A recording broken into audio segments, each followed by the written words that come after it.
The following high school sports is a free service of Withers Broadcasting. This is Cape Central Tigers football on Cape Radio 95.7 FM News Talk. Who run this? Let's go!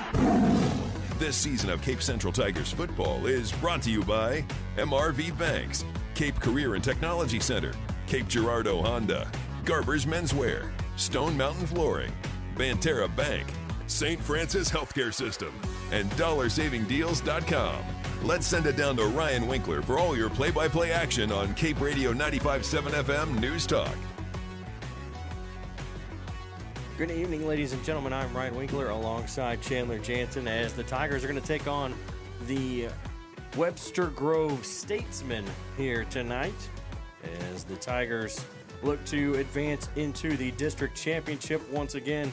They'll have to get past Webster Groves first. Webster Groves, who is 4-5 on the season, as we take a look at their record. 4-5, a 1-3 record at home, a 2-2 record on the road, and then a 1-0 record at a neutral site.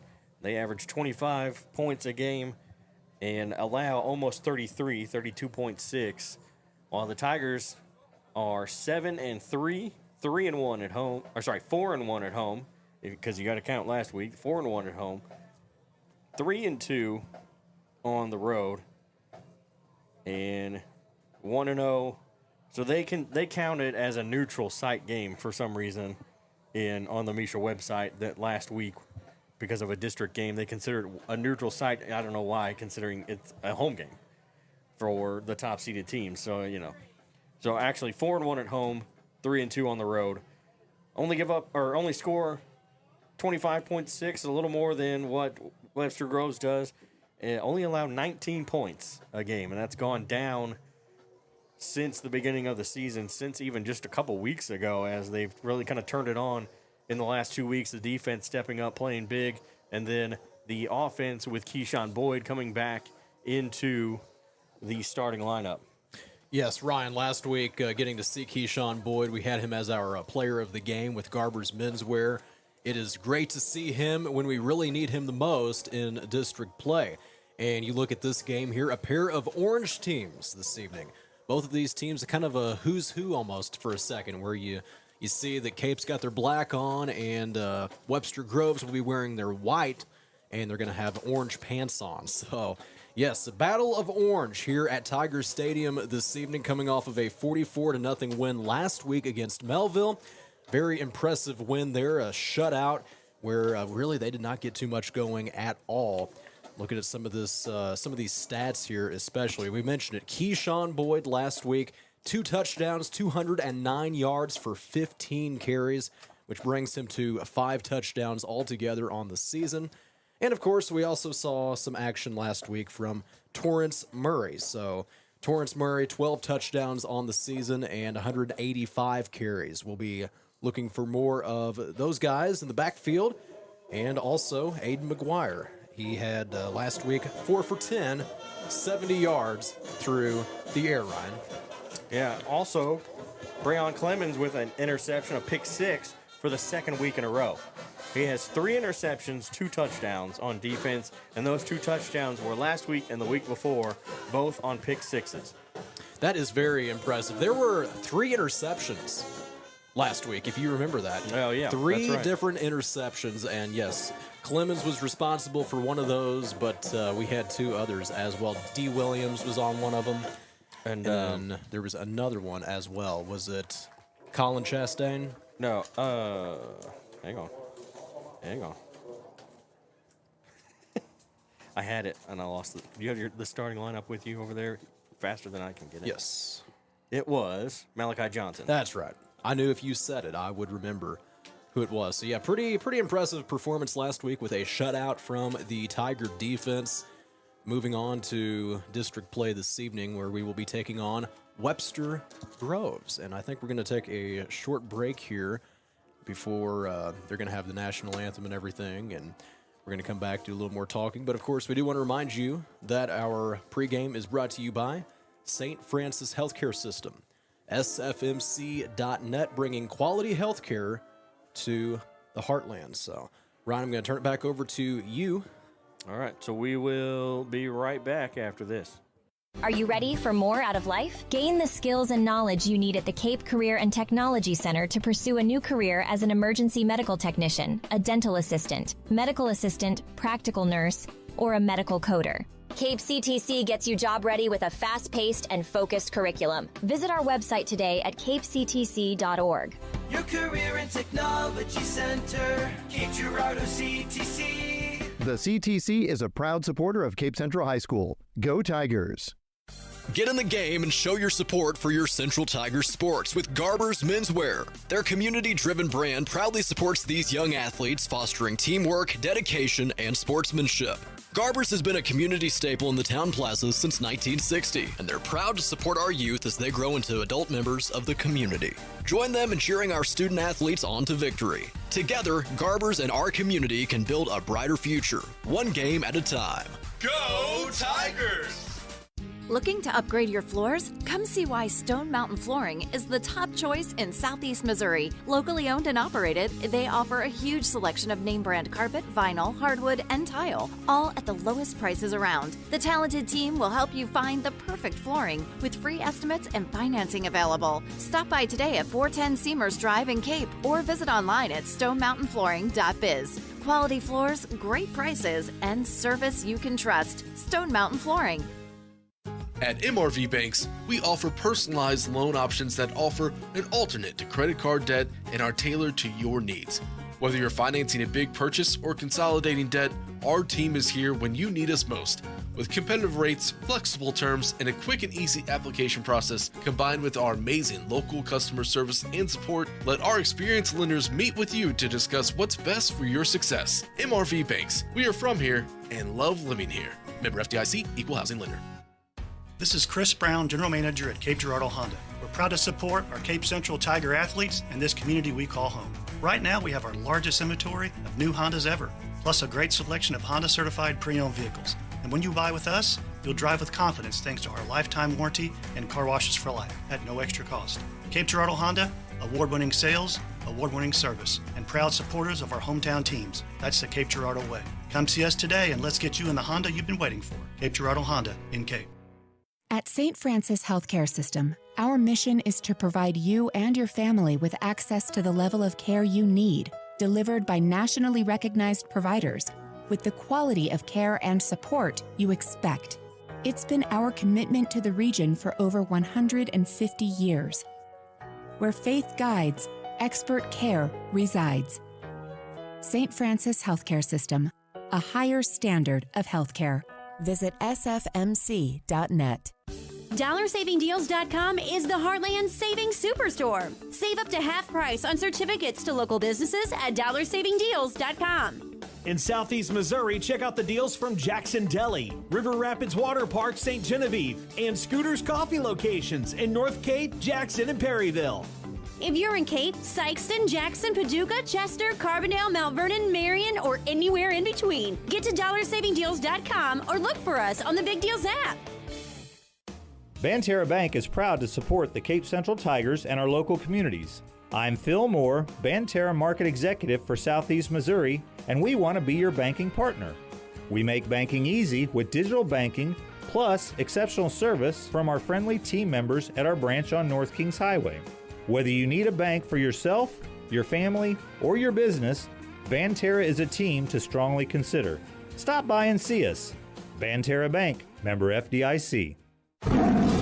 Back to the action. It's Cape Central football on Cape Radio 95.7.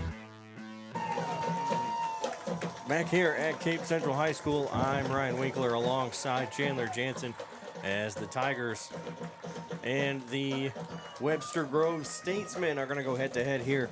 For the semifinals of the Class 5 District 1 playoffs as the Tigers beat Melville last week. 44 to nothing, yeah. I keep getting these papers out of order. 44 to nothing, like Chandler said. 17 total first downs compared to the 7 that Melville had last week. So that's one thing, too, that the Tiger defense is going to be focused on, is keeping the Statesmen from getting too many first downs. They have a very good quarterback who can throw the ball pretty well, as he is up over 1,700 yards passing on the season. It's Will Travers. He has 1,764 yards, 15 touchdowns, but he does have 11 interceptions. So that should give Breon Clemens a little bit of confidence in the defensive side, because like we said earlier, 2 pick sixes in the last 2 weeks, 1 in each week, and he's probably just ready to go, waiting for him to throw that ball.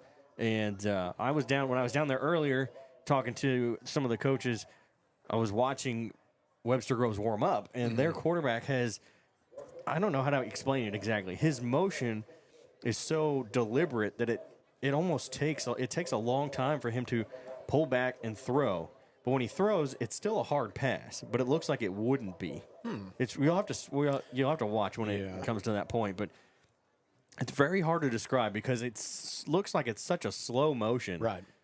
But then when he throws it, it comes out a lot faster than you would expect.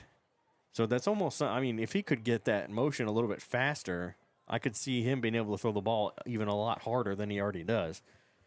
And I think maybe that's why he has those 11 interceptions. It could be that kind of situation where it takes a while for that to develop, and the defense, they already know where he's going with it, and they're able to just step in front and pick it off. Last week, they had a big win against Miller Career Academy. And, of course, we've kind of talked about that school a little bit this year. Vashon and Sumner have joined together, making a 3-1 team. So, basically, the Statesmen won pretty big last week, 41-14. 3 games before that were 3 straight losses, and pretty big losses for that matter, too. So, they come into this game 4-5. The Tigers are 7-3. And the Tigers are, I think, kind of improved here in the last few weeks, really. I think it's safe to say we are looking better now than we really have all season. And right now is when it matters most. Exactly, yeah. That's kind of one thing that Coach Gibbs would talk about when I would talk to him. It's kind of, they're not too concerned about guys that are hurt early in the season because, if that timetable brings them back at the end, that's when you want everybody strong anyway. Exactly. That's a thing. You've got a team that's good enough, and you're confident enough in your offense and defense to be able to play without guys like Keyshawn Boyd for most of the season, almost the whole season, and still pull out wins and get you into a good position when it comes to district time and when they come back. And when you're basically ready to fire on all cylinders, that makes it so much easier. Yeah. So, do we want to look at starting lineups here for this evening? On offense, at the receiver, we got Martavion Robinson. Also, Terrell Grove at the receiver. Left tackle, Jamie Adams. Also, the left guard, Demarion Nunley. Center is Connor Poole. Right guard, Warner Durham. Also, the right tackle is Wyatt Seagraves. And then we have Deshaun Sims on the offense as well. He is there. And then, let's see, Jathan Spain on the receiving end as well. Keyshawn Boyd, number 8 in the backfield there. And Aiden McGuire in at quarterback. I'm going to turn it over to Ryan here if we want to look at the defensive side of things. Yeah, so on the defensive end, it'll be Jathan Spain and Taquan Hunt. The nose guard, Iverson Dorsey. Outside linebacker, Joseph Hamlin. Inside linebackers, Jonathan Williams and Logan Margetta. The cornerbacks, Jaquan McClinton and D. Williams. The D is Malachi Johnson, the free safety, Breon Clemens. And then on the setting up in the R position, Christian Murdoch. And then the captains tonight, Breon Clemens, Keyshawn Boyd, Jathan Spain, and Connor Poole. And then obviously Joey Charlton, the PAT and field goal kicker. Also the kickoff duties fall to him. And the punter is Alex Iwasco. And Iwasco, we're seeing him doing the punting, but Charlton was doing the punting early on. Is that correct? That's right, yeah. Iwasco kind of took over, I don't know, about 2-3 weeks left in the season. Yeah. Kind of came in and took over as the punter. But I had thought I recalled that's kind of how that went down. He is the one that ran that fake. I mean, it wasn't a fake punt. It was going to be a real punt, but it was a bad snap, and he picked it up and took it and brought it all the way up the near sideline for that big first down. That's right. Yeah, the special teams, we love to see it. And so far, he has had 6 attempts this year for 221 yards total. And keep in mind, that's just been here in the last few weeks since we have seen the punting duties turn over to Iwasco. This is your pregame, but we are getting ready to start the kickoff here. One more time, do want to remind you that pregame update being brought to you by St. Francis Healthcare System, bringing quality healthcare to the heartland. Visit them online, sfmc.net. So the Tigers will get the ball here to start the football game, as it looks like this kick will not be a very big kick. He does not. It bounces. It'll be picked up at about the 27-yard line, bringing it up the middle, pushing defenders over, running them over, gets up across the 50 into the Statesman territory, down to the 40. Let's see where they actually mark this football. 45-yard line. Yeah, they got all the way down to the 45.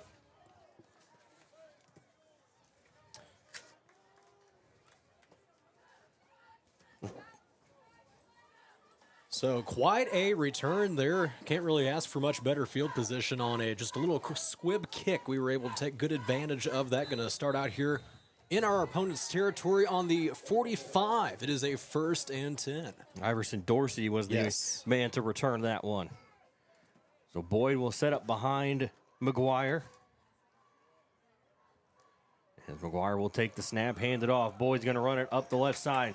Enough for a 1st down as he gets all the way to the 32-yard line. So a nice gain of, they're going to mark him at the 31. Nice gain of 14. So moving these chains early, Ryan, we love to see it. 11:40 on the clock and driving down the field. It's the Cape Central Tigers. So 1st and 10 from the 31. Receiver on each side. McGuire will take the snap, hand it off. Boyd will run it up the middle. He'll take one man with him as he finally falls down across the 30, down to the 26-yard line. So a gain of 5. And that's what we see Keyshawn Boyd do. He is known for that, just running the ball right up the middle. He's a strong player, and he gets the job done. And little by little, it's going to be 2nd down after a gain of 5 on the play. They'll put the ball at the 26. So 2 receivers on the far side. Boyd in the backfield. McGuire takes the snap, hands it off. Breaks 1 tackle. He'll get across the 30 or the 25 down to the 24. So gain of 2 makes it 3rd and 3.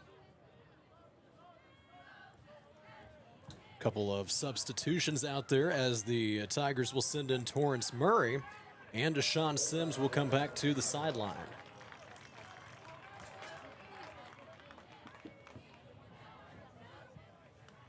So we had a face mask penalty on the Statesman, so that'll be a 1st down. It'll be 1st and 10 from the 19-yard line. So he will, they will get 5 yards there on the offense after that face mask.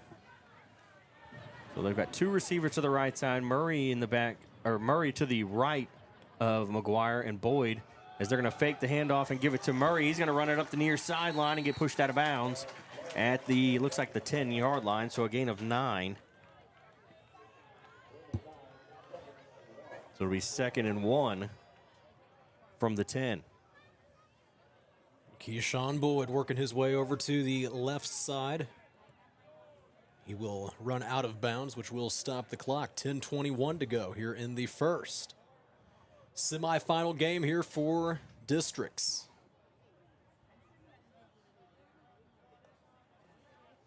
They'll hand it off to Boyd. He's going to run the right way this time and get across the 5 and down to the 4. So that will be a gain of 6 yards. And it's going to be 1st and goal. And just a reminder for everybody out there tuned in, you can follow along. Cape Radio 95.7 FM, 1550 AM. You can also listen to the game on YouTube if you'd like. Typically, we have the visual part up, but due to mission regulations, we are not able to broadcast that now that it is district play. First and goal. We'll hand it off. Boyd cuts back and into the end zone for a touchdown. He made that one look easy as he gets the first points on the board. A nice little 4-yard run for Keyshawn Boyd, and it's 6-0. Cape Central. They stick with the run game, Ryan. You see that happen many times here, especially when Boyd is healthy. And we will look for more of that this evening. As an early touchdown here, 6-0, 9:43 to go in the first quarter. So Charlton will line it up. The kick is up. And it's good. Make it 7-0. 9:43 to go here, first quarter. So the Tigers' first drive ends up in the first touchdown of the game. And now the defense is going to have to step up and hold Webster Groves early and try to get some points in. Maybe get a pick six again. We can only hope. And Brayon Clemens, he is back-to-back weeks. Wouldn't be something if he could go for the trifecta and make it 3. We do want to tell you about Cape Girardeau Honda, award-winning sales, award-winning service, and proud supporters of your Cape Central Tigers. You can find them on Seamers Drive in Cape, also online, CapeGirardeauHonda.com. 7-0 as Charlton is lining up to kick this one off. Keyshawn Boyd had all the yards. They stuck with the run game. It was a 45-yard drive. And now Charlton is setting up here for the kickoff. Yeah, caught it about the 7, bringing it out. It's across the 15. He'll get spun around and thrown down at the 19-yard line. So a pretty decent return there, considering. That'll get him out to the 19-yard line for their first drive of the game. Last game, this defense did not allow a single point, Ryan. And we are looking for some of the same results tonight. Might be a little bit tougher, though, against the Statesmen. 1st and 10 for them. Ball on their own 19.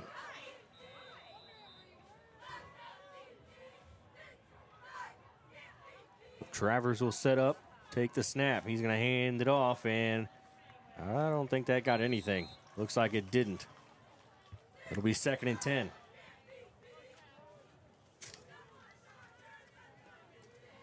So they will meet him at the line. Gain of nothing on the play. 2nd and 10 from the 19 for the Statesmen. And yeah, Ryan, I think just looking at this defense here, and the week before that we took on Kennett. Went down there, only allowed 8 points in that game, a touchdown and a 2-point conversion. Something to be said about this Cape Central Tiger defense. They're going to try to hand it off again, and he'll gain, looks like 2-3 yards out to the 22.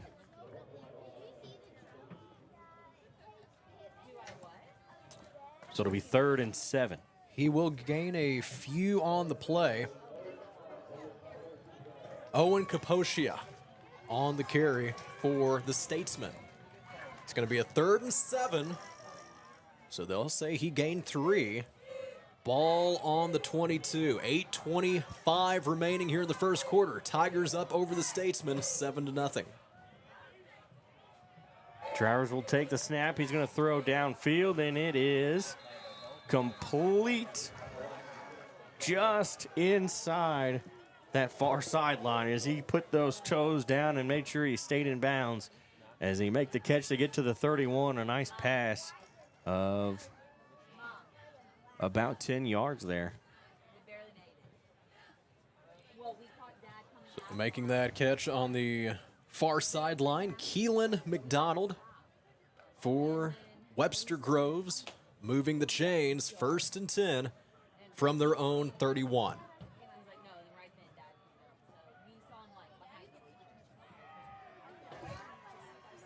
They'll get it across the middle, and they'll get across the 35 to the 36-yard line. Gain of 5.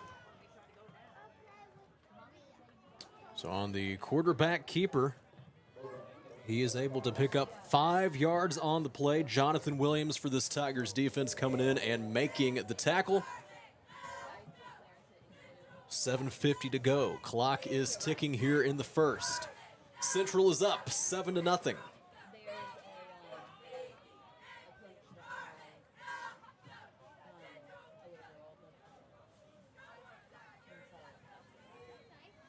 He's going to hand it off, running it up the middle across the 45. That's enough for a first down, and they'll have to blow the whistle to mark the play dead as a forward progression was pushing backwards after that. It's the running back. If I can pull this up here. Number 24? Yeah. That was Owen Kaposia. Oh, Kaposia. Or Kaposia, however you say that. Posh. 7:15 remaining in the first quarter. 1st and 10 again for Webster Groves. Travers back to pass. He's going to throw one deep, and it's going to be intercepted by the Tigers. And that is, where'd he go? They're all mobbing him. I can't see what number he is. There he is. Elijah Brown.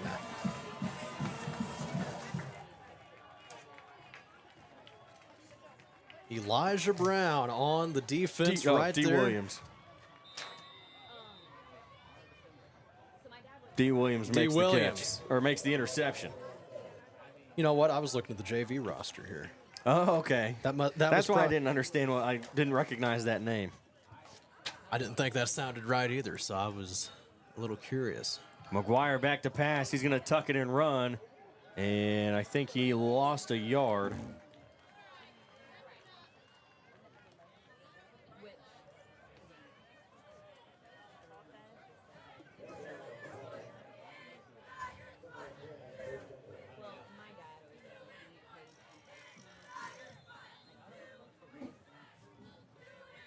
Yeah, we get a whistle. Oh, there's a player down for Webster Groves.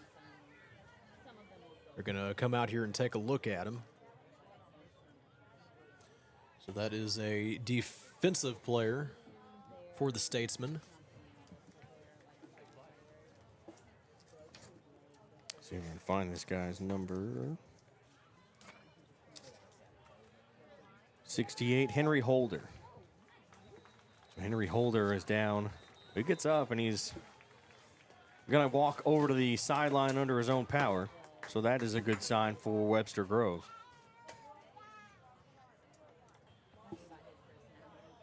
Looks like he is going to be all right. Great sign. 6:42 left to go here in the first quarter. Cape Central Tigers on top of the Webster Grove Statesmen, 7-0. And it is 2nd and 10.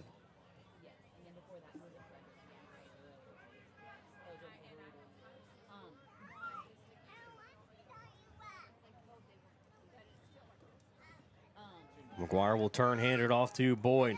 Nice little side step. He'll get up the sideline, the near sideline, and that's going to be enough.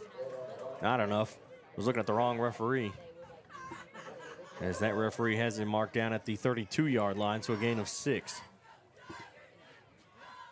Keyshawn Boyd responsible for all of the offensive yards so far this evening. 3rd and 4 from their own 32.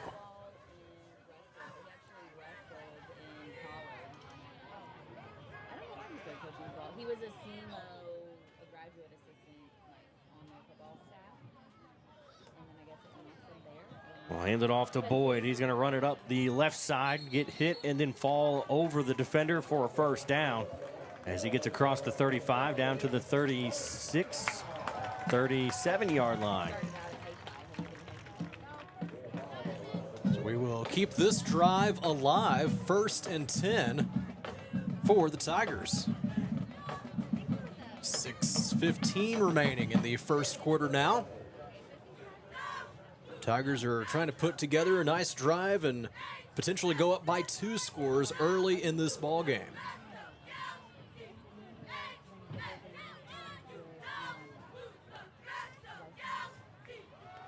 They'll hand it off, run it to the left side again. Are the Tigers. They'll get it to the 44-yard line. As that one was Torrance Murray that time. Yeah. So a gain of 7. So getting to see some action from Murray here in this ball game, which is that his first or second carry? That's his second carry. That's his second carry. And it is 2nd and 3.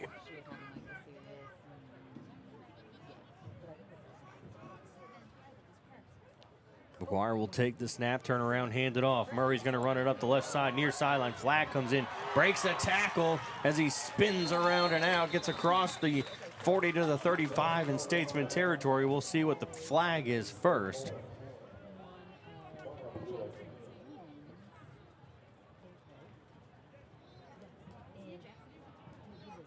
And it's a holding penalty on the Tigers, so that run, unfortunately, is going to have to come back. Well, it was a nice run there from Torrance Murray as they give it to him back-to-back plays, but this one, unfortunately, going to come all the way back. He was able to spin around and avoid the tackle, but ultimately that's just not even going to matter at this point. So it's 2nd and 3, 5:10 remaining in the first quarter. Ball on the 44. Cape Radio 95.7 FM, 1550 AM. You can also listen to the game on YouTube. Typically, you would be able to watch, but now that it is district play, we have to follow MSHA regulations. So we still have the audio up on YouTube if it's convenient for you to follow along over there.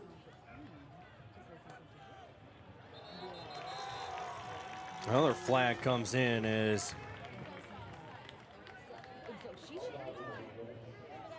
I think that's going to be, it's going to be on the Tigers. Nope, it's on the Statesmen. Wait till the referee here actually signals. Should be an offside. Or, yeah, I guess it was so obvious he's not even going to signal it to us. But, yeah, like Chandler said, offside. They got a few of those guys on the defensive line jumped. And it's going to move the Tigers up 5 yards, 2nd and 5 from their own 42.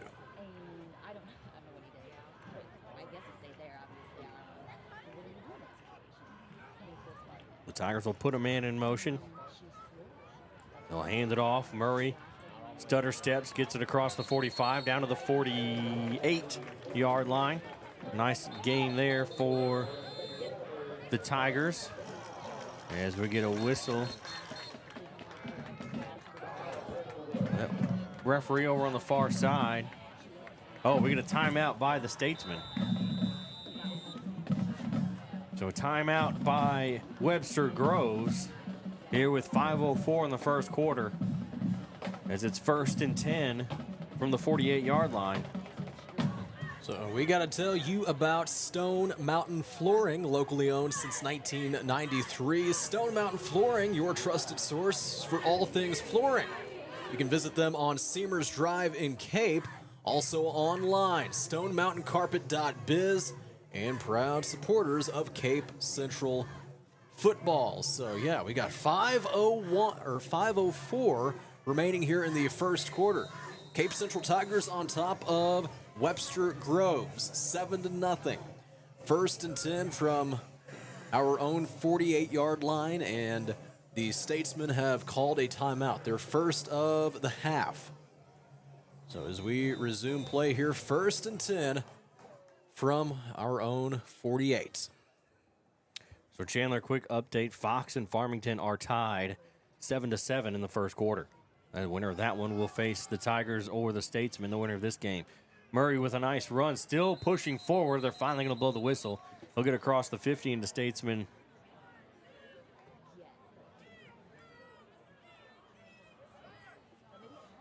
Gets it across the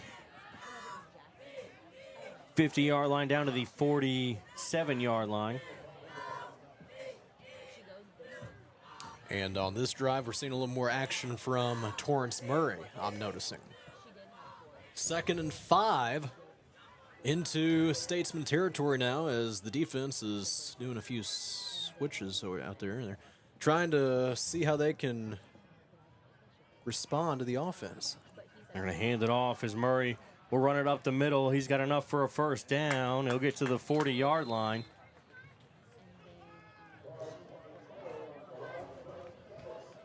So it'll be first down after another 7 yards by Murray.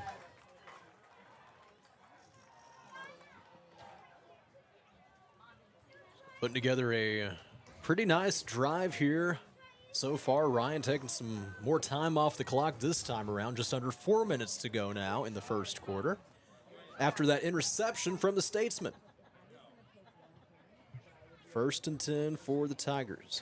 Two receivers to the left. McGuire will get the snap. He's going to hand it off. Running it up the middle is Boyd as he will flip over that defender. He tried to bowl him over and ends up getting flipped over as he gets it to the 33-yard line. So a gain of 7 there.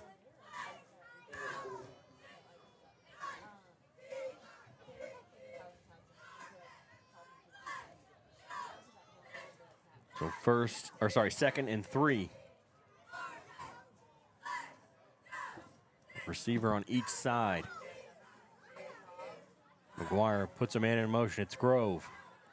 Takes the snap, fakes the handoff. McGuire's going to keep it himself. Got the first down and more as he gets to the 25. No, they're going to say he got to the 26-yard line, I believe.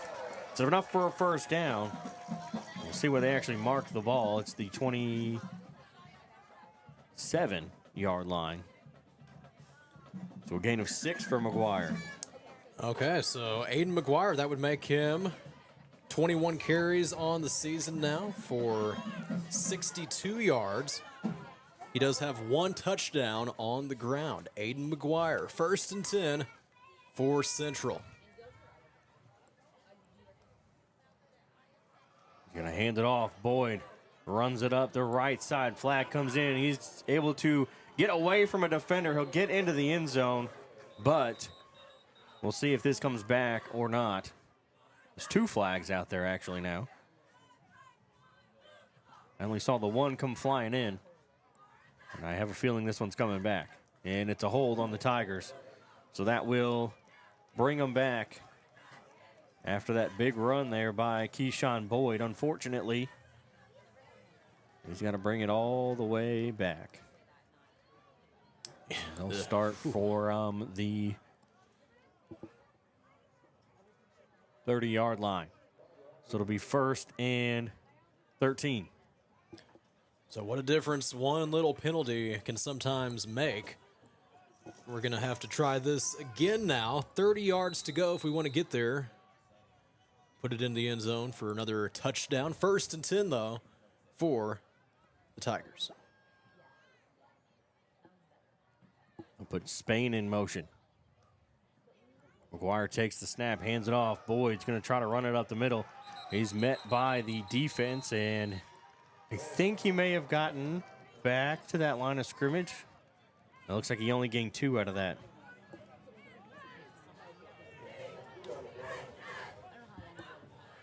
So they'll make a few substitutions out there on the offense as they're going to bring in Jathan Spain.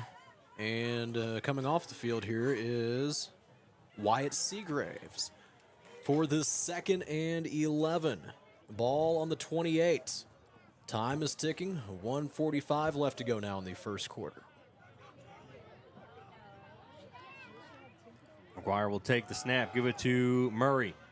He's hit but spun around, stays on his feet, gets to the 25-yard line. It'll be a gain of 3. It's going to be 3rd and 8. We are faced with a 3rd down now, and the run game has been working out extremely well tonight, Ryan.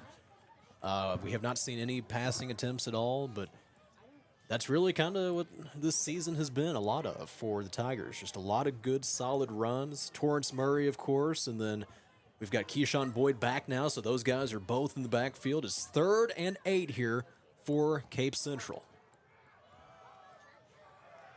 And they will get maybe a yard. It's going to be 4th and 7. As the defense for Webster Groves stops that one. So what are we going to do here? Looks like we're going to go for a field goal. Joey Charlton. He's going to line up. He's going to kick it from the 31-yard line. Charlton has made a few pretty long ones here this season. He is 5 for 11 total on field goals. It's up, and it is good. Yes, it is. Make it 10-0 with 10 seconds left here in the first quarter. A big kick there for Joey Charlton, as that's about a 46-yard field goal? Yeah. One of the longer ones that we have seen him kick this season, and it is good. That will make him 6 for 12 overall, 50% on the season when it comes to kicking field goals. We are up 10-0 here with 10 seconds left to go in the first quarter. And we do want to tell you about MRV Banks. So make sure you go by and check them out for all things banking.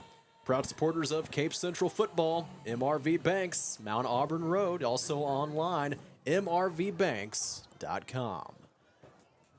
10-0 lead here. We are up 2 scores, 10 seconds left. That last drive took off a little more time on the clock than the first one did, Ryan.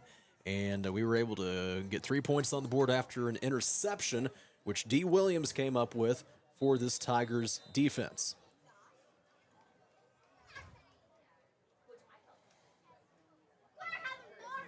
Charlton with a deep kick, and that's going to get into the end zone. And it'll be a touchback, which good for him because he did not catch that football. It went off his hands. So it'll be 1st and 10 from their own 20, 10 seconds left here in the first quarter. And 10-0. Touchdown and then a field goal. Those are the 2 possessions for the Tigers.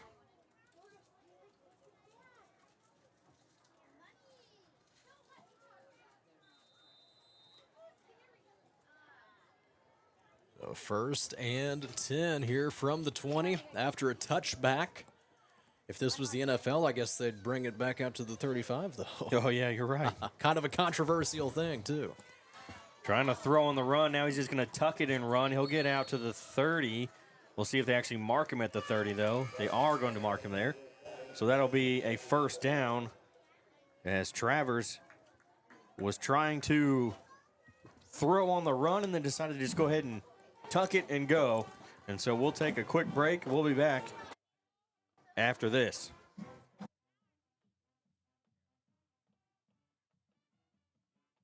This is Chris Brown, General Manager at Cape Girardeau Honda. We're proud to support our Cape Central Tiger athletes and this community we call home. Right now, we have our largest inventory of new Hondas ever, plus a great selection of Honda certified pre-owned vehicles. And when you buy with us, you'll drive with confidence thanks to our lifetime warranty and car washes for life at no extra cost. Cape Girardeau Honda, award-winning sales, award-winning service, and proud supporters of our hometown teams. That's the Cape Girardeau way. Come see us today and let's get you in the Honda you've been waiting for. Cape Girardeau Honda in Cape. DollarSavingDeals.com is the Heartland Savings Superstore. Save up to half price on certificates to local businesses at DollarSavingDeals.com. In Southeast Missouri, check out the deals from Jackson Deli, River Rapids Water Park, St. Genevieve, and Scooter's Coffee locations in North Cape, Jackson, and Perryville. If you're in Cape, Sykeston, Jackson, Paducah, Chester, Carbondale, Mount Vernon, Marion, or anywhere in between, get to DollarSavingDeals.com or look for us on the Big Deals app. This is Cape Central Tigers football on Cape Radio 95.7 FM News Talk. Back here as we get ready to start the second quarter. Tigers lead it 10-0 here over Webster Groves. As we'll flip it around, and the Webster Grove Statesmen will now go from right to left, and the Tigers go from left to right.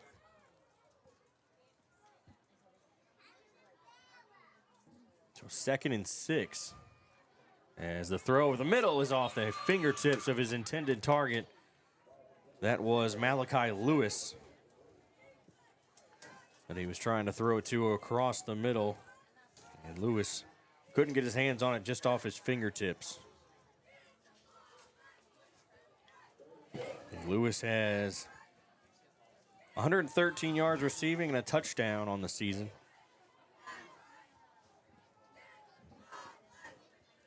They'll line up here with 3 receivers, 2 to the left, 1 to the right. And now Travers will step back to pass. Here comes the defense. He's able to get away. He's going to run it up the middle over the right side, now to the far sideline, gets out of bounds as he gets past the 45-yard line to the 47. Big gain there for the Statesmen, a big gain of 13.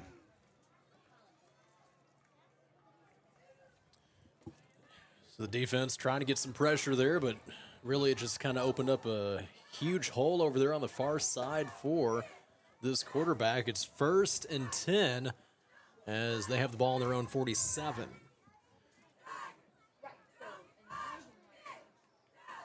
So we'll see what they can do. Last drive, really, things were starting to click here for the Statesmen, so we can see what they do. 1st and 10. And you say that, and now it's going to be a huge loss on that one, as they could not get out of the backfield with that one on the run play for, how did you say that the first time? Kaposia? Kaposia? I think that's how that sounds good to me. I don't know. If I'm saying it wrong, I am sorry, but that's just not familiar with that name. So 10:45 left to go here in the second quarter, and 2nd and 14, loss of 4 from the running back, Kaposia on the play. Webster Groves trying to put together another drive here after an interception on their last one. Travers is going to roll to his left.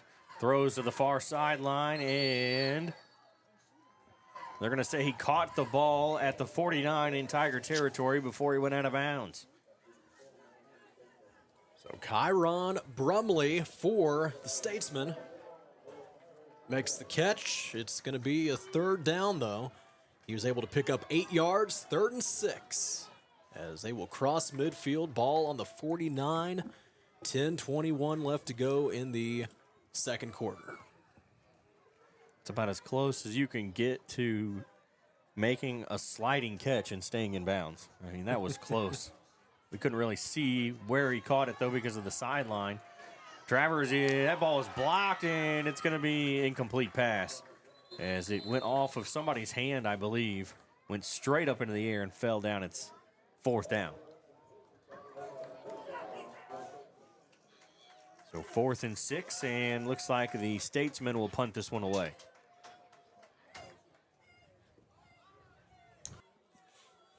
So just when we thought that maybe there was a spark here on this offense from Webster Groves, they are going to be forced to punt it away. Had a big sack there on 1st and 10, which is kind of what stalled out this drive. And they're going to have to punt this one back now to the Tigers.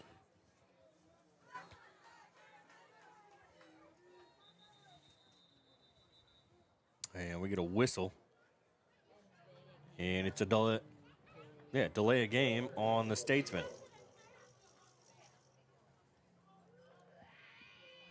So they're going to have to be pushed back just a little further here after that delay of game. They will line up to punt this one away. It's 4th and long after that.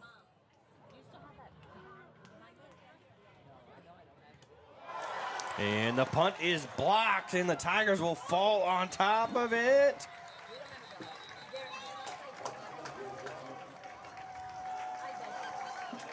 And they do fall on top of it. Malachi Johnson coming up with the loose ball. He picks it up off the turf after the blocked punt. It'll be 1st and 10 in Statesman territory. They'll have it at the 39 or the 41-yard line. Yeah, another great place to start off a drive if you are Cape Central, kind of like their first drive was, which was a very quick one. where we saw points in the end zone from Keyshawn Boyd. We'll see what they can do here on 1st and 10 from the 41. So Jackson leading their game right now 14-0. Taking on Oakville, right? Yes, I believe so, yes. Yeah, because they're playing the other Tigers. Throwing across the middle, and it's too far out in front as kind of look at each other. Spain and, oh my, Spain and, is that Hamlin? Kind of looked, mostly it looked like they were saying to each other, was that for you or me? Because it kind of landed in between them too far in front. Yeah. And I think that's the first passing attempt we have seen. That is. So far this evening. Not something we see a whole lot of from quarterback Aiden McGuire. It's 2nd and 10. It was Martavion Robinson. My fault.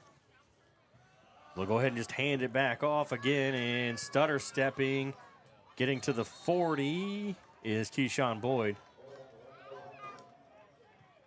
So he'll gain a yard after the incomplete pass. So Noah Banks coming in on the defense and bringing Keyshawn Boyd down. It's 3rd and 9. So Boyd will gain a yard on the play. 9:30 to go here before halftime. Tigers are up 10-0. And it is, yes, the ball is on the 40-yard line here. So they will say he gained 1 yard before being brought down.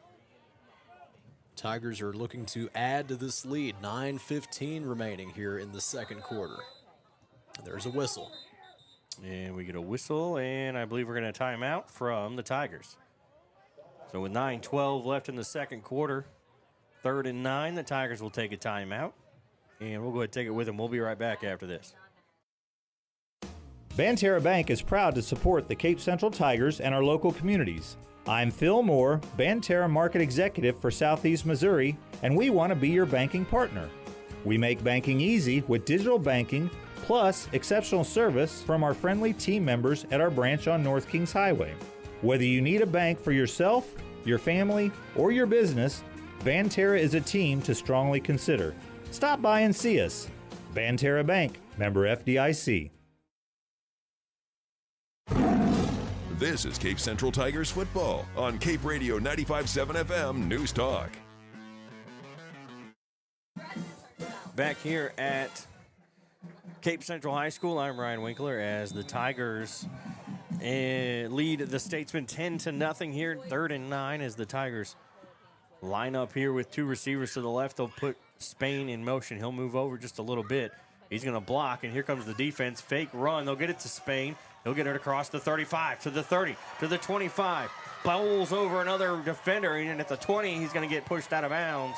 Now they're going to call it dead on the forward progression at the 20-yard line. So a nice 20-yard pass from McGuire to Spain there on the fake run to Keyshawn Boyd. Yes, Jathan Spain. We're going to be, we look forward to seeing him next year at SEMO. He's going to be staying here local and going to college there, playing tight end for them. So that's going to be pretty awesome. 1st and 10 from the 20 here after that first down. 2 receivers over on the right side. He'll take it, hand it off to Boyd, running it up the middle. Now he's going to cut back to the right side. Gets back to the 20, now up to the 10, to the 5, and touchdown. No, they're going to say he's out of bounds at the 1-yard line. No way.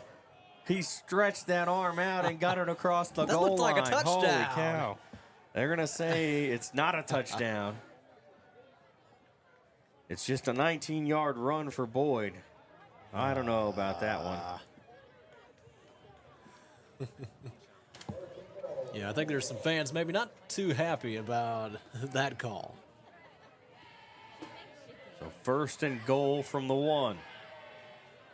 And we're going to move McGuire out and just put Boyd in at quarterback. And fake the jet sweep. Boyd will get in for the touchdown. Took an extra play,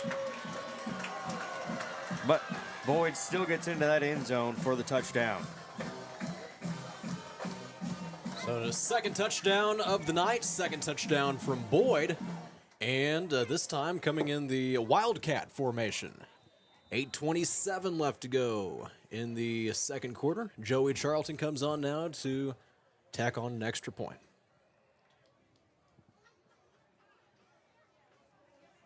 Charlton will mark it off, take his steps. And the kick is blocked as the defense got through. And that'll just be no good on the kick, so 16-0 here for the Tigers. Well, either way, we are still up pretty big in this game. And 8:27 remaining before our halftime update, which will be brought to you by MRV Banks. We'll do a recap of the first half. We'll also probably talk a little college football, maybe some NFL action as well. So you'll want to stay tuned for all of that coming up here very shortly. 16-0 is your score. And I want to tell you about Cape Girardeau Honda, award-winning sales, award-winning service, and proud sponsors of Cape Central football. Home of the lifetime warranty and the car washes for life, CapeGirardeauHonda.com. Latest update from the game with Fox and Farmington, Ryan? Fox is up 14-7 in the second quarter. Okay.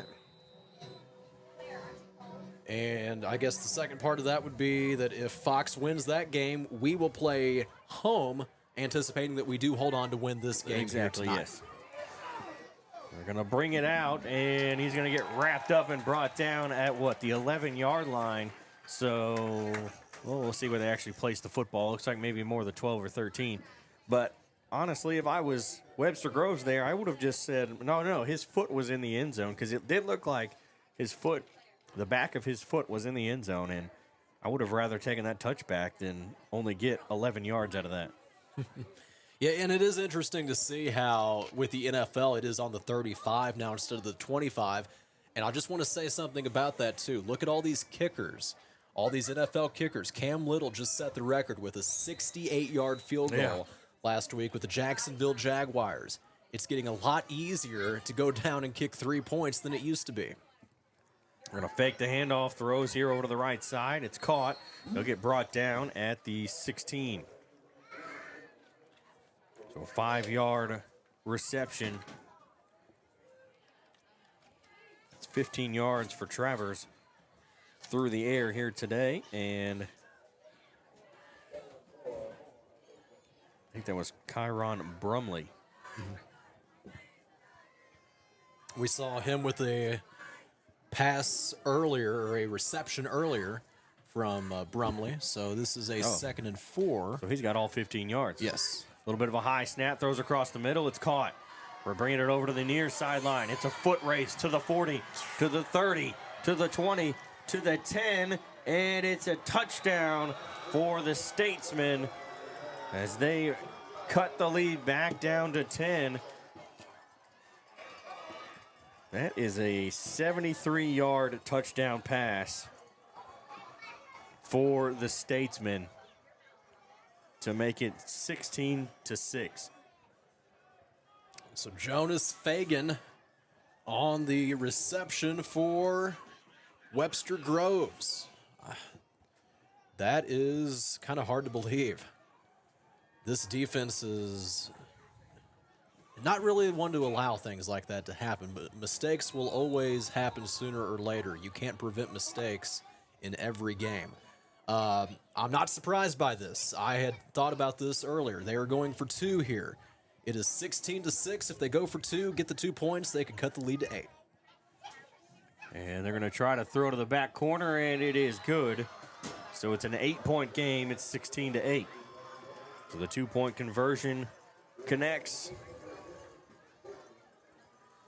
And like Chandler said, they cut it to 8 instead now.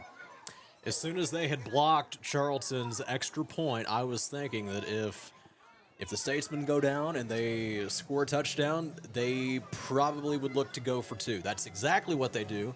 16-8, 7:32 remaining here in the second quarter.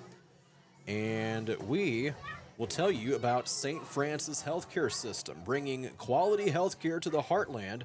You can visit them online. Also, Cape Girardeau CTC. That is the environment for students making career connections and advancements through education and training. Find them online, capectc.com. Cape Radio 95.7 FM, 1550 AM. And also on YouTube, you can follow along the audio portion at Cape Central Sports on the live tab. So, the Webster Grove Statesmen, they get some points on the board here after a 73-yard reception from Fagan. Jonas Fagan on the touchdown, cutting that lead to just 8 points now. So, hanging in there. That's exactly what they needed, though, to hang in this game and not let it go too far out of reach. They will set up to kick this one back now to the Tigers. It's going to take a bounce and go out of bounds, and that's a penalty. So that will give the Tigers a good field position here to start.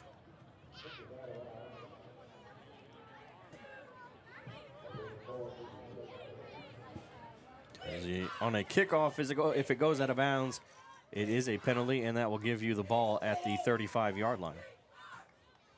Guess that's one thing that really hasn't changed across the board there, is that if you ever kick it out of bounds, it's always going to be a penalty no matter what level you're playing at. But when it comes to the touchback, some things have changed there as far as NFL goes. Fox is up now 14-13 against Farmington. So Farmington cutting the lead back down a little. That's a good game. Yeah, got at least a touchdown. I don't know if they have missed the extra point or just haven't kicked it yet. McGuire will call for Grove to go in motion. He'll take the snap, hand it off. Boyd runs it up the left side. I think the ball came out, and Webster Grove says they have it, and they do have it.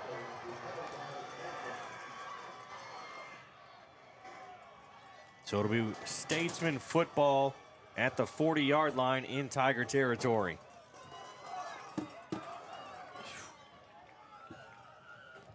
$7:25 left here in the second quarter. This second quarter is turning out to be a little different than what we anticipated, or actually much different than what we had anticipated. So Webster Groves, they have the ball now. 1st and 10 from their 40-yard line of the Tigers. Travers will whirl to his right, throws, and it is caught, and he'll get brought down for a loss of 4 yards.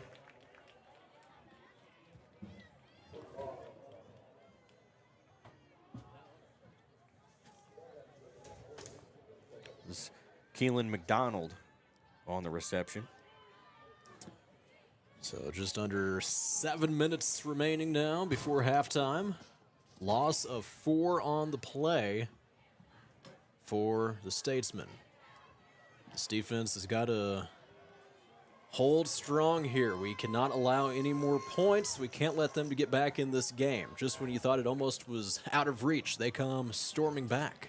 And he's going to try to roll out, and he'll get brought down in the backfield for another big loss. This time they'll lose, well, I say big, they lost 2 yards on that one. But Travers losing it in the backfield makes it 3rd and 16. So loss of 2 on the play. So far this drive has gone for -6 yards. There's something to feel positive about for the Tigers. It is 6:05 on the clock, 6:05 remaining here before halftime, and 3rd and very long for Webster Groves. 3 receivers here to the left side. Dumped, and it's blocked out of the air by Jathan Spain. Spain gets his long arms up in the air, knocks it down out of the air. And it's 4th and 16 with 5:53 to go here in the fourth quarter. That is exactly the kind of stop we needed there from the defense. After a costly fumble, we're going to get the ball back now. We're going to pretend like that didn't even happen and just try this all over again. So we got to hope for a good punt first, I guess. But 4th down here, they go 3 and out. -6 yards altogether on that drive. So this defense, we have to hand it to them for doing exactly what they needed to do on that drive. It's a pretty good punt. It'll land at about the 13-14. They'll grab it as it bounced back towards the Statesmen. It got a Tiger bounce, and they'll grab it at the 15-yard line. So the Tigers will take over. 5:46 left in the second quarter. Ball on the 15-yard line, 1st and 10, up by 8, 16-8. Gonna get to try this again here. We're gonna get the ball on our own 15. We got plenty of time before halftime to do some nice handoffs, but we gotta hang on to that ball. We don't want to risk another fumble here, especially because it would give the Statesmen pretty good field position.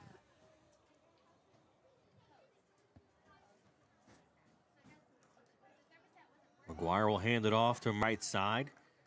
Get across to the 17, 18-yard line. See where they actually mark the football first. And it's 18. Gain of 3 yards. So 5:20 remaining now in the second quarter. Tigers are up 16-8 over Webster Grove Statesmen. Tigers do have 2 timeouts left. They have an option to stop the clock if it gets too low before they can get anything downfield. Murray will run around the right side, try to go up and get brought down at the 20, so a gain of 2, make it 3rd and 5. So faced with another 3rd down here, and we're going to need these yards to keep this drive alive. Try to get some more points on the board here. Get our lead a little bit more comfortable, at least going into halftime. That's something we can hope for. It is 4:30 to go here. Time keeps ticking away. I think this quarter's gone by fairly quickly here. McGuire will take the snap, fake the handoff, roll to his right. Look, throw across the middle, caught by Spain. Gets across the 30 to the 35 as he drags 2 defenders with him, and he'll get to the 37-yard line. A nice big gain there for the Tigers. A 17-yard pass.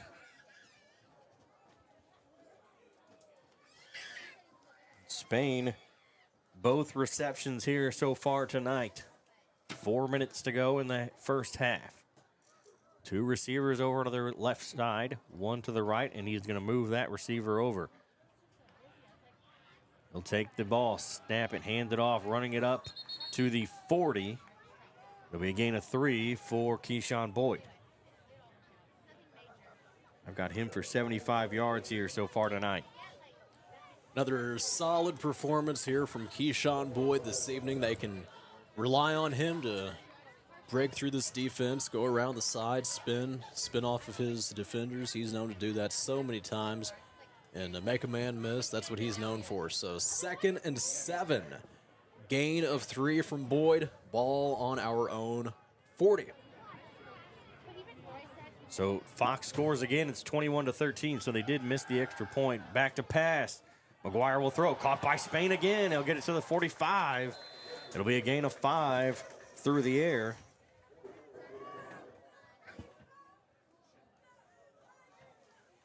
So once again, McGuire and Spain hook up. Yeah. They get it across the middle. 45-yard line. 3rd and 2. McGuire is airing it out here in this second quarter, and we love to see it. 3rd and 2 from the 45. 2 receivers over to the right side. McGuire, bad snap. He has to pick it up off the turf. Here comes the defense, and they'll swallow it up, and it'll be 4th and long for the Tigers. And we'll get a whistle, and it's going to be a timeout, I believe, by Webster Groves. There you go. Timeout, Webster Groves. The referee started the turn towards Central and then realized, oh, whoops, wrong way. So there we go. So 4th and 8 with 2:21 to go here in the second quarter. And it's 4th down.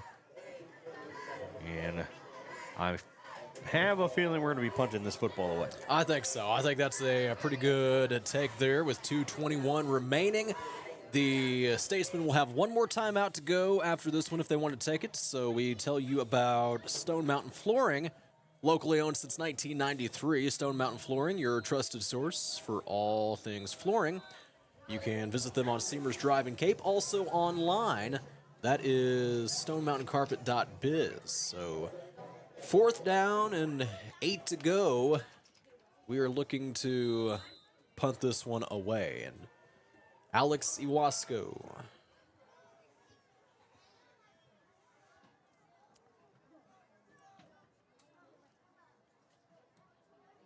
Pretty good punt.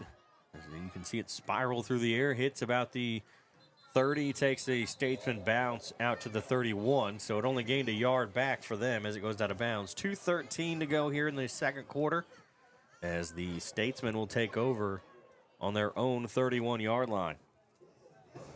Last time that Webster Groves had the ball, they had a 70, well, no, they had to punt, They had to punt the ball, but the Two time possessions before ago. that, we had a 73-yard touchdown, and I don't know. I hope that hasn't started a spark here for them, but it just may be the case. So we'll see what they do, because the Tigers have had to punt the ball back to them now, and it's 1st and 10.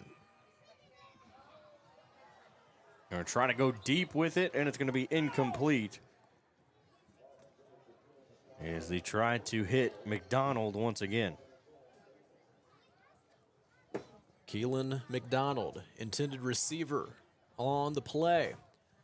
They're airing it out and looking way downfield. We have 2:08 remaining here before the half. And as the Statesmen have one more timeout to go, that's something that they will be considering, just kind of with the overall game flow here, managing time. They're looking to add some points here, cut into this lead, hopefully, if you are the Statesmen. 2nd down. Gonna dump it across the middle. A short pass, it's caught. They get it across the 35 down to the 37. So 6-yard reception. That is Jonas Fagan on the reception. About 1:45 now on the clock. That'll be 79 yards for him as he's the receiver with the 73-yard touchdown. That was a very big play there for them. It's 3rd and 4. Travers rolls, throws deep downfield, and it's going to be, holy cow, he caught it. Unbelievable. What a catch at the 33-yard line. A deep pass, 33-yard line in Tiger territory from the 37 down to the 33.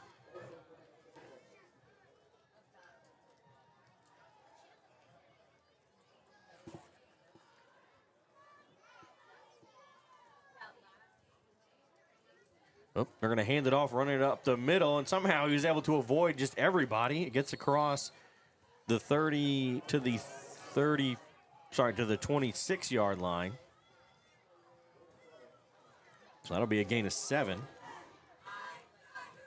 That's Kaposhia making the run there. And now Travers back to pass again, throws deep down to the end zone, and it's going to get out of bounds as it was way over his intended target, which was McDonald. And we're seeing some receivers on this team, I think, between Kyron Brumley and Keelan McDonald, and then also Jonas Fagan. They like to air the ball out a little bit more than some of the teams that we have faced this season. It's 3rd and 3 from the Tiger 26. 43 seconds left to go here in the second quarter.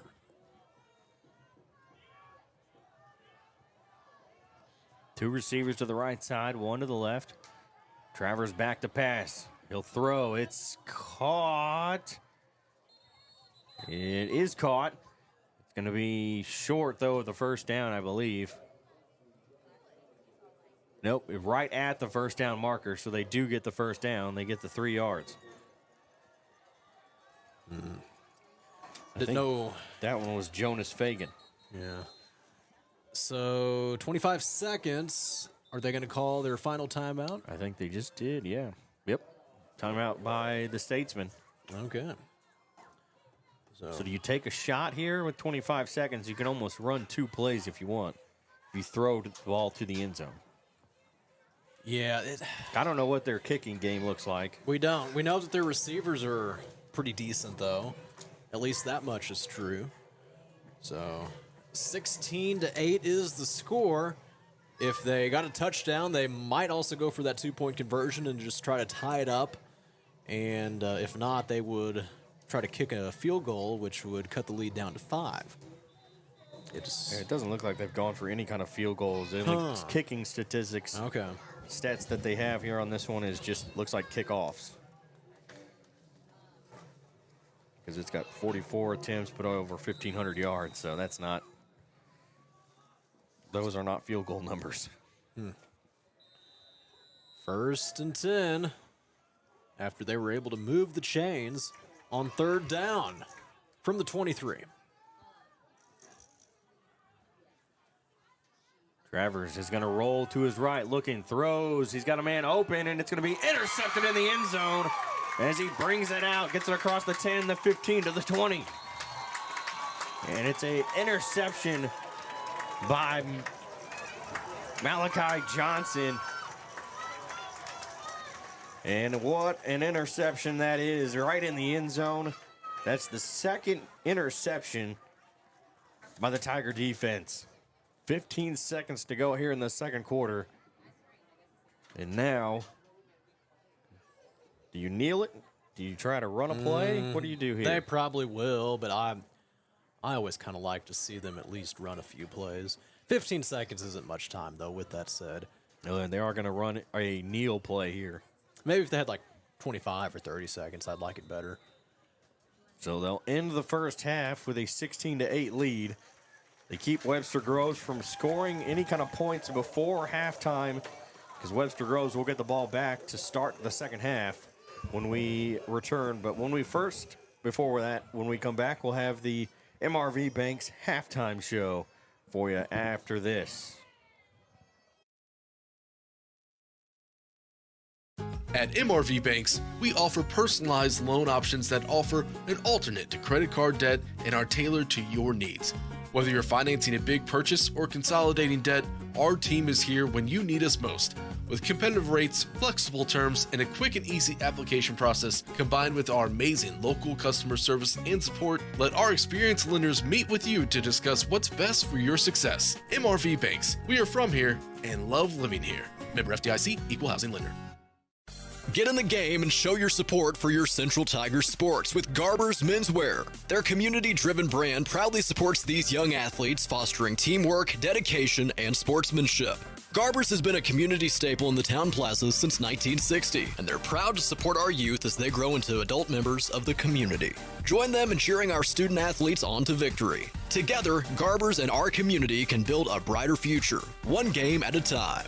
Go Tigers! Looking to upgrade your floors? Come see why Stone Mountain Flooring is the top choice in Southeast Missouri. Locally owned and operated, they offer a huge selection of name brand carpet, vinyl, hardwood, and tile, all at the lowest prices around. The talented team will help you find the perfect flooring with free estimates and financing available. Stop by today at 410 Seamers Drive in Cape or visit online at stonemountainflooring.biz. Quality floors, great prices, and service you can trust. Stone Mountain Flooring. Is your life stuck in a rut? Or maybe you just need to schedule time with friends. At the Cape Girardeau Career and Technology Center, we offer short-term personal enrichment classes, such as motorcycle safety, photography, sewing, painting, ballroom dancing, and more. Visit our website at capectc.com for a full listing of classes we offer. Your Career and Technology Center, Cape Girardeau CTC. The CTC is a proud supporter of Cape Central High School. Go Tigers! This is Chris Brown, General Manager at Cape Girardeau Honda. We're proud to support our Cape Central Tiger athletes and this community we call home. Right now, we have our largest inventory of new Hondas ever, plus a great selection of Honda-certified pre-owned vehicles. And when you buy with us, you'll drive with confidence thanks to our lifetime warranty and car washes for life at no extra cost.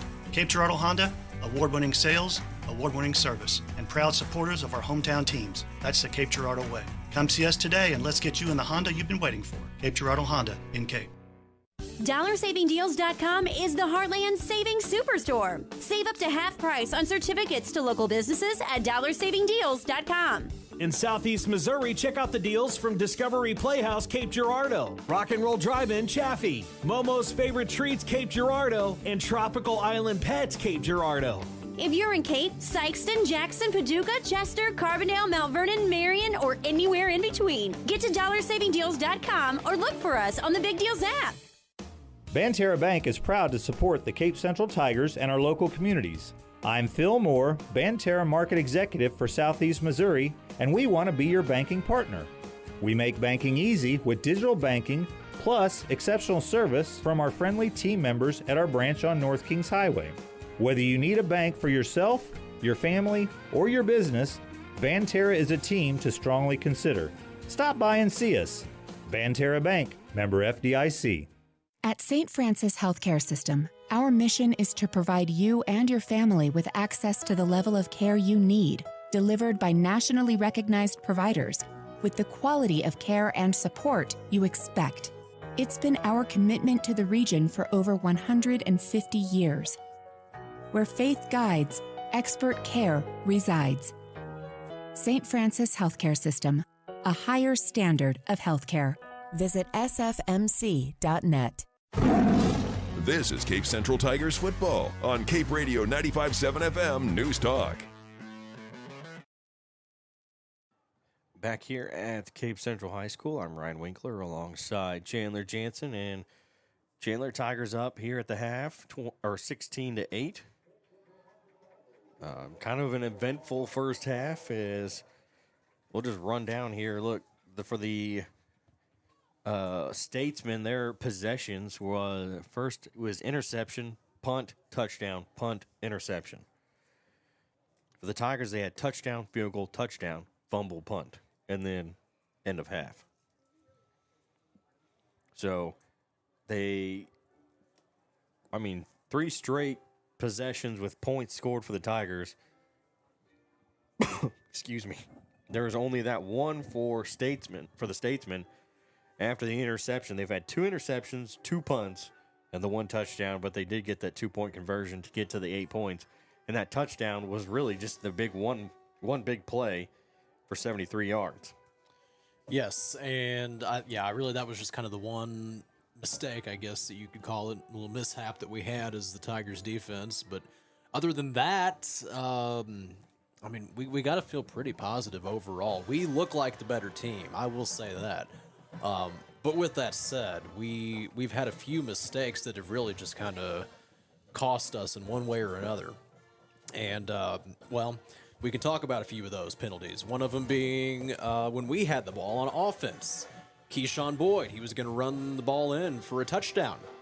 That got called all the way back, and if you remember, we did not get the ball back in the end zone. So that cost us a touchdown there. We could be up by more right now if it wasn't for something like that. And then you look at some of the other just little mistakes and things that we've had too with, the one huge offensive play that resulted in some points, the fumble. We had the fumble there on offense also, which gave them very good field position. But we were kind of able to make up for that one because we got the ball right back. That was one thing there that key takeaways, I guess you could call it, of the first half. But after that fumble, they turned the ball back over to the Statesmen, and it was a quick 3 and out. -6 yards of offense on that drive for Webster Groves, and then the Tigers got the ball back. And it's kind of stalled out, though, a little bit here ever since. So 16-8 is where we find ourselves in the semifinal district play. And that is where we are at right now, Tiger Stadium, for halftime. So our halftime update brought to you by MRV Banks. They are your go-to for all things banking. So you can check them out. They bring you our halftime update, and proud supporters of Cape Central football. MRV Banks. You can visit them on Mount Auburn Drive, also their website, mrvbanks.com. So 16-8, that is your score here. We appreciate everybody tuning in over on YouTube this evening. Typically, we have the video, but now that it is district play, we can no longer bring you that. So you can still follow along and listen to the audio portion, also on Cape Radio 95.7 FM and 1550 AM as well. Jackson is up 42-0 in their game over Oakville. Ooh.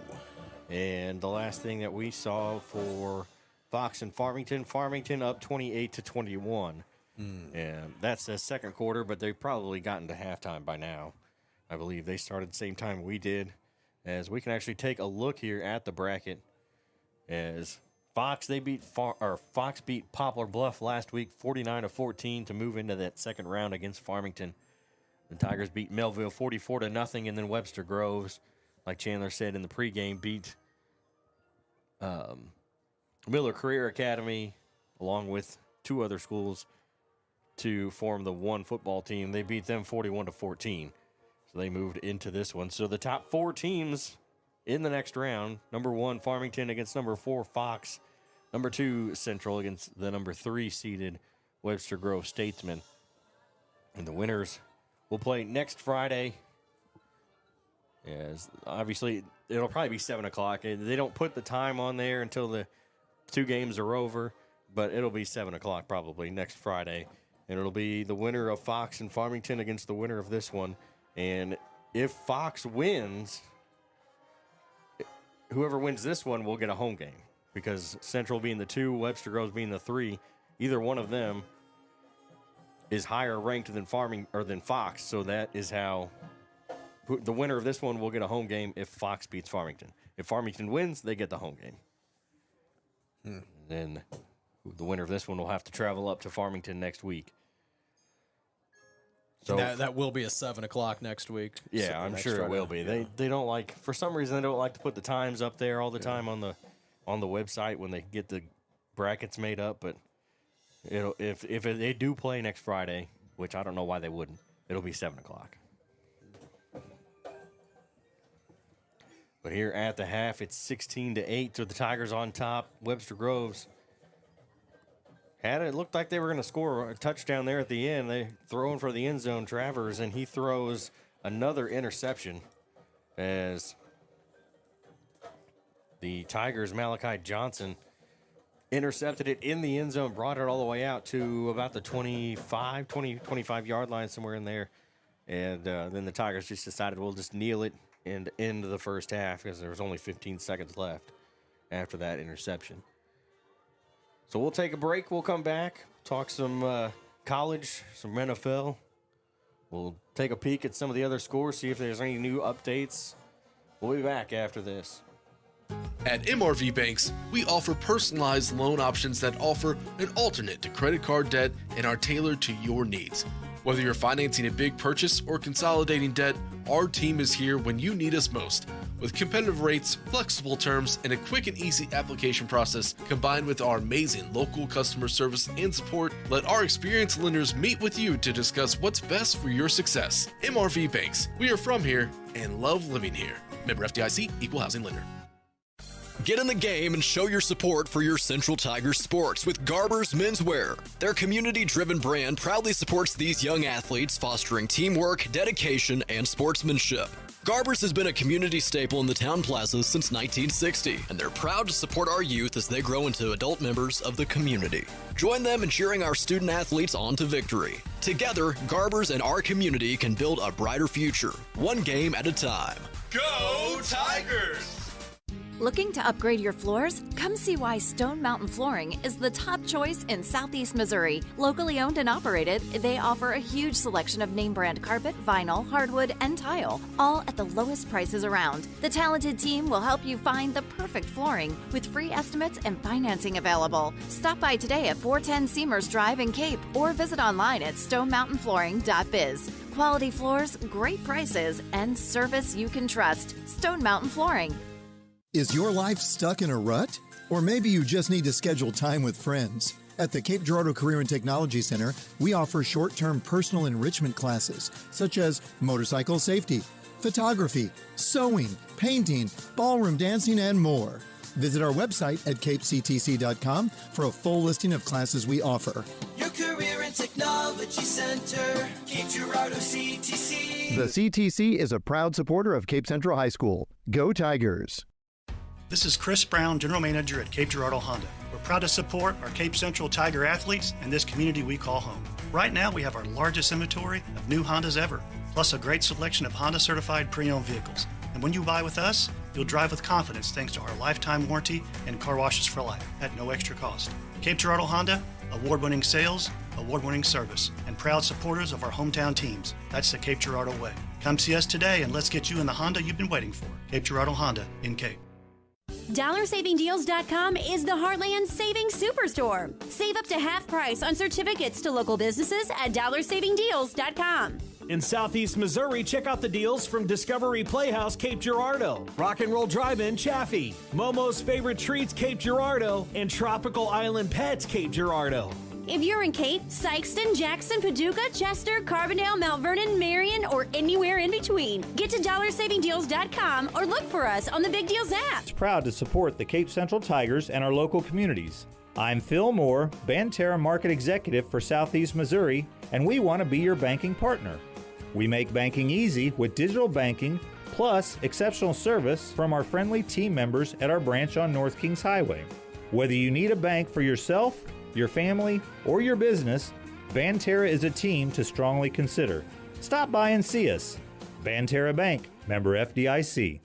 At St. Francis Healthcare System, our mission is to provide you and your family with access to the level of care you need, delivered by nationally recognized providers, with the quality of care and support you expect. It's been our commitment to the region for over 150 years. Where faith guides, expert care resides. St. Francis Healthcare System, a higher standard of healthcare. Visit sfmc.net.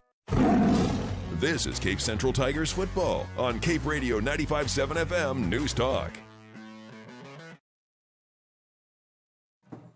Back here at Cape Central High School, I'm Ryan Winkler alongside Chandler Jansen. Chandler, 16-8 here at the half. Tigers lead over Webster Groves. The winner will go on to the district championship, and they'll face the winner, Fox and Farmington. As that one, they still says 28-21, Farmington leading. As with the Jackson game, it's officially 42-0 at the half. And then see if I can pull theirs up as well. So one thing we do want to mention is, a couple area schools for volleyball made it to the Final Four. St. Vincent in Perryville, they won their state championship in volleyball. As the Saxony Crusaders team, they are in the Final Four. They lost their game today, so they'll play for third place tomorrow. And I was looking through it, and Class 3 for the volleyball, Class 3 is the only one still playing. I guess Class 3 has so many volleyball schools that they are going to go an extra day, while all the other ones, they already have their champions figured out. But yeah, two of the area schools there doing well in the volleyball category this year. St. Vincent winning their championship, and Saxony going to play for third. So Jackson, if they win football, back to football, if Jackson beats Oakville, which looking at that score, I don't see why not, because Oakville's got 24 minutes to make a game out of it, basically. They'll play the winner of Seckman or Northwest. And so that'll be, honestly, at this point, we kind of talked about it before the season started, that that game is actually tied at 7 at halftime, Seckman and Northwest. We actually talked about it and figured that Jackson will probably win their district because, they usually do. But that's when it gets into some tougher competition because Christian Brothers, who last check was just ridiculous and undefeated, they are playing De Smet tonight. They actually started their game at 6. So we'll have to check and see if that one's actually finished. But Christian Brothers 9-0. And if we look up here, they're averaging 54.3 points a game. And they allow 15.9. I mean, they had 2 games in a row where they shut out their opponents. And they gave up 9 points to St. Mary Southside 2 weeks ago. And their closest game was 59-49. They won that one. But that was against a team from Georgia. So anything from Missouri has not been close. They beat, I guess the other closest game would have been Cardinal Ritter 34-12. But I mean, they have been just running through everybody this year. And it really has not been close at all. So we are gearing up here down there for the second half, I guess. And it's getting a little warm in here. Getting a little warm in here. I think they got the heat on next door. Yeah, got to crack a window. Yeah, now that window's open, I realized how warm it was getting in here. Holy cow. So 16-8, that is your score here at halftime. We do want to remind everybody about that. Yeah, 16-8, that is the score. So I'll tell you what, I think we need to look at a few games going on tomorrow in the world of college. We always like to talk some college football. How about this top 10 matchup tomorrow morning, 11 a.m., number 7, BYU. They're 8-0. They haven't lost a single game yet. And Texas Tech, they're going to be traveling to take them on tomorrow for an 11 a.m. kickoff. Texas Tech is 8-1, and they are the number 8 ranked team in the country. Also going on tomorrow, some SEC action. Texas A&M taking on Mizzou. And speaking of Mizzou, yeah, Mizzou basketball is going on right now, and SEMO is beating them. It's the second half now, 15 minutes left to go. 58-55 is the score. SEMO is on top of Mizzou. That would be a huge upset if SEMO can hang on. I wouldn't necessarily count on it because the game is still very close, and there's still a lot of time left to be played. Mizzou could obviously turn it on and go on to win by 15 or 20 points, but I mean, if everything goes the way that it's going right now, that would be crazy. That would be great. What a huge game that could be for SEMO. So that could really mean something there. So just got a little side note there when we're talking about Mizzou football tomorrow. They're 6-2 in football. Also another game maybe worth mentioning, Oregon and Iowa. That's going on tomorrow, and a game that sometimes would be a little bit bigger than it is, but Clemson and Florida State, those two teams are both sort of down this year. Yeah. That game means a little bit less than it has in years past.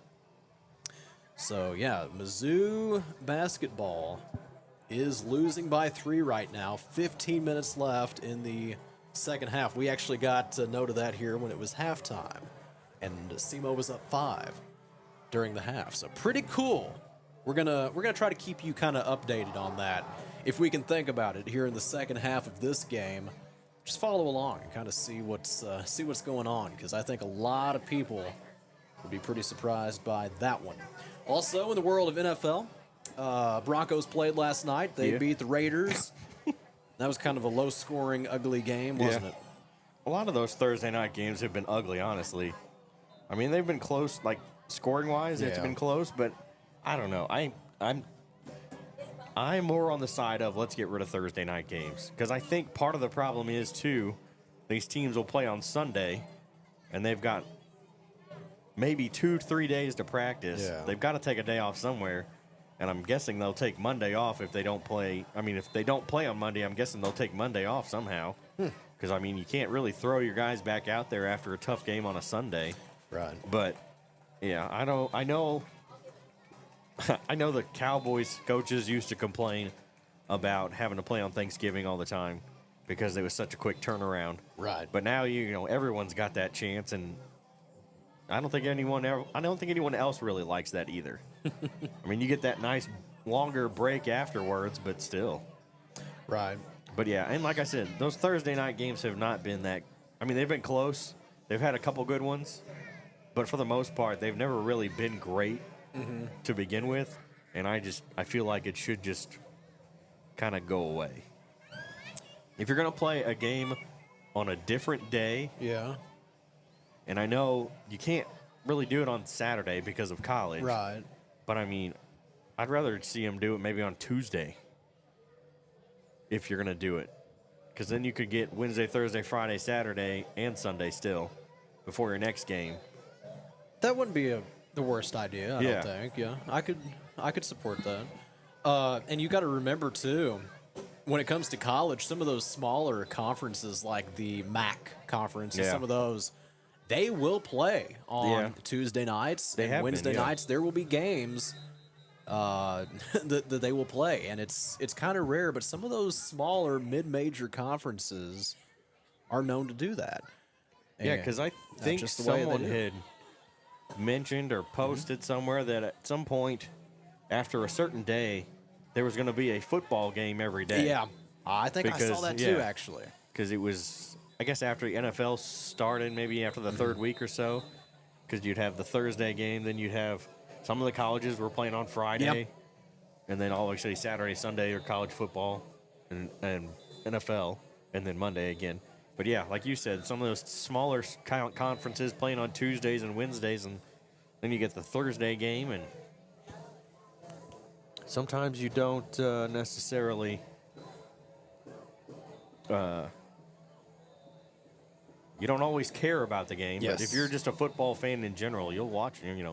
Sometimes that's all it takes is just to have the game on. We've got a game going on in Germany. Oh, yeah. This Sunday, Falcons and Colts for an 8:30 kickoff. And how about the Sunday night game? The Steelers and the Chargers. That's going to be a Sunday night. And then Monday night, we have the Eagles and Packers. So that might be a pretty good game there. I think two of the better teams in the NFC go. And AFC, I want to look at, I think it's about time we kind of start looking at the playoff picture a little bit, and it started that, it's kind of that time, I guess, where people are looking at the playoffs and they're wondering who has the best chances of getting in. So right now, the AFC Broncos, they have the best record, 8-2. Colts are right behind with 7-2, but, well, they just haven't played their week's matchup so far.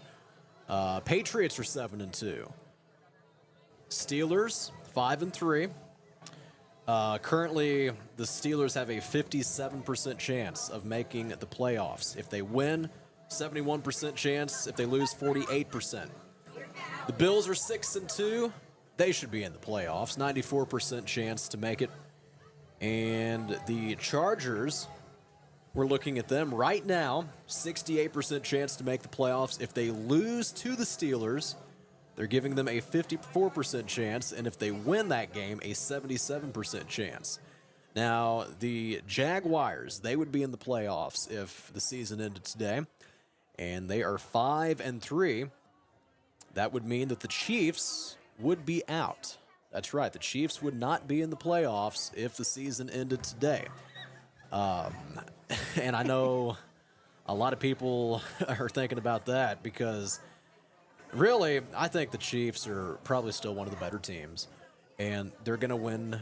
They're probably going to win the next few games or so. They got a bye week coming up this week, but we will see. It's going to be interesting here, just how everything works out. The Chiefs are currently 5-4, meaning they are on the bubble, and you got to remember too, the Jaguars did beat the Chiefs on Monday Night Football, so the Jaguars are very solidly ahead of the Chiefs as far as playoff picture goes. They'll be taking on the Houston Texans this week.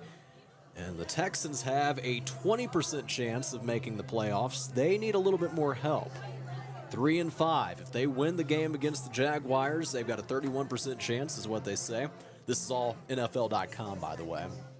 That's our source for this. And if they lose, only a 10% chance. Now, the Ravens, a lot of people talking about the Ravens, and the record's not the best. They've got Lamar Jackson back, and they're giving them a 54% chance of making the playoffs. The NFC is a little bit more set, I will say that, than the AFC is. So the Tigers kick it away, and it's going to get into the end zone. It'll be a touchback. And the Statesmen, will start on their own 20-yard line to start the third quarter. That is one thing you said, Lamar Jackson coming back. That's a big deal. Yes. For the Ravens, because I feel like that, I don't know. Did we talk about I think we talked about this last week, how it's amazing how sometimes it's just the one player that causes it. Yeah. Even in the NFL, it's just one player that causes the offense to just not work. Ravens have been a very good example of that. And, yeah, people have high expectations for them to rebound and actually make it to the playoffs with all that said. They're going to fake the handoff. He's going to roll, throws downfield, and it is caught. I don't know how these guys are making these catches. It's amazing how they're able to time it just right and stay in bounds. They're all near the sidelines all the time. Yeah. It's a big first down, 21-yard pass reception. So Kyron Brumley for the Statesmen. They have some good receivers on this team, no doubt. 1st and 10 from the 41. And they'll try to run it, and it looks like they're going to gain a yard. So it'll be 2nd and 9. So Owen Kaposia on the carry for the Statesmen. 2nd and 9 from the 42 now, as they are getting the second half underway, looking to cut into this lead. Tigers are up 16-8. 11:15 to go in the third quarter. Back to pass. He's going to float this one downfield. And he caught it again. Another big pass down from the 42, their own 42, into the Tiger territory 30-yard line.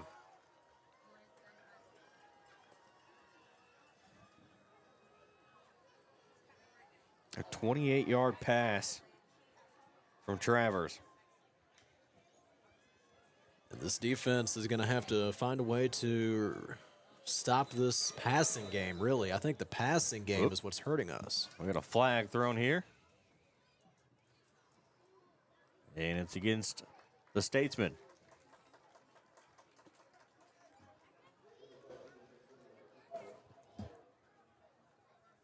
I think illegal procedure. I think is what they said the penalty is being called. So it'll be 1st and 15.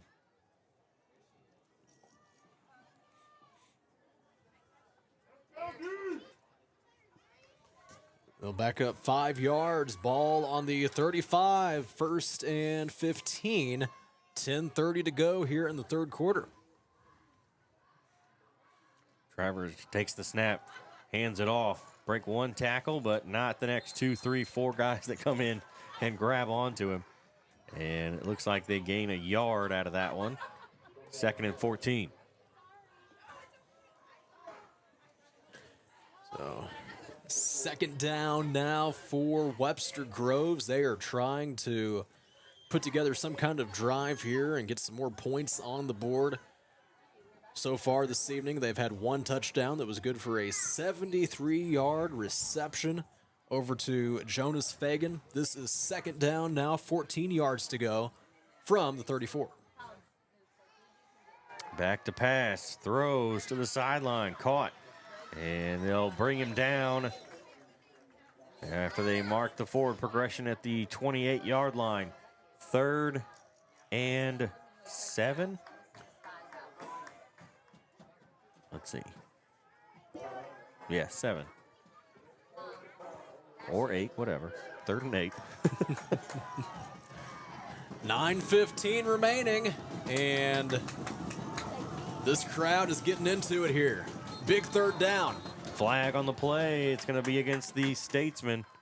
It's going to be a false start. Oh, we're going to say offsides on the Tigers. We threw that flag on the wrong side.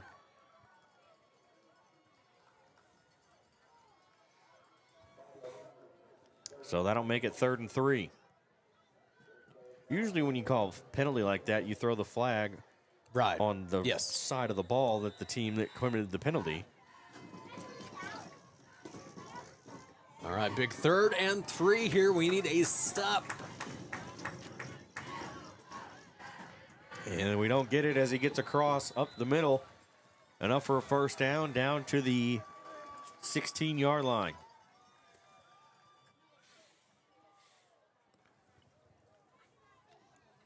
Make it 17-yard line. Clock will continue to run here, Ryan. We got 8:50 to go in the 3rd quarter. They're moving the chains. 1st and 10, putting together a pretty nice drive here, and that is Webster Groves. Hand it off again. Go up the left side this time. A nice little gain there as they get to the 10. Bring up 2nd down. 2nd and 3.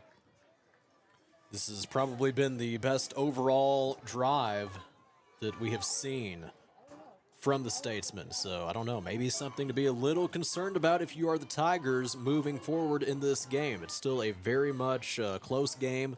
They have hung around this one and they're not going away. 16-8 is the score. I'll run it again, same exact play, left side. And I think he's going to be just short of the first down. It'll be 3rd and 1. It seems to me that Central can defend the run game a lot better than they can the passing game. We will see what kind of how this second half plays out, but that is just my take at least. 3rd and 1 from the 8.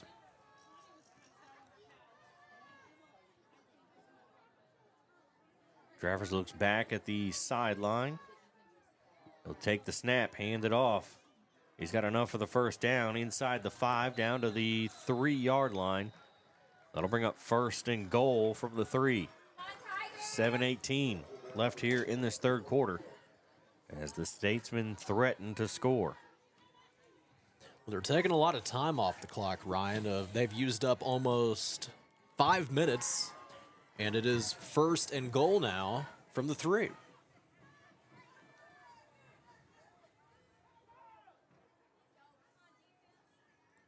They'll go with that same play, and it looks like they're going to stop him at the goal line. Didn't get it. Stop him at the 1-yard line. 2nd and goal from the 1. What did I tell you about that run game? The defense knows how to stop the run game. I think the passing game, though, seems a little bit more dangerous because they have some good receivers on this team. So with all of that said, the Statesmen are right down inside the 1, 2nd and goal. They are looking to cut into this lead. Play clock down to 12 as Travers finally gets back to the huddle, and we're going to get a whistle. They're told them to reset the play clock. Not sure why. And they'll hand it off, trying to push it through. And I don't think he's going to get it. I think they're short once again. Tried to load it up on the line, and the defense held them again. It's going to be 3rd and goal from the 1-yard line.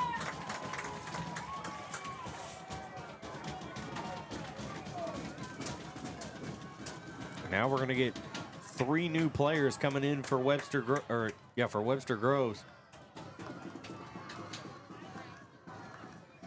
Play clock down to 15 as Travers relays the play. They finally break. They're going to set up 1 receiver on each side. They're going to hand it off. And this time he does get in for the touchdown.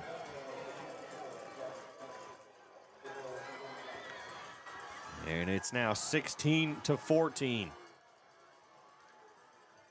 And I have a feeling they're going to go for 2 here to try to tie it up with 5:23 left in the 3rd quarter. I think you may be right.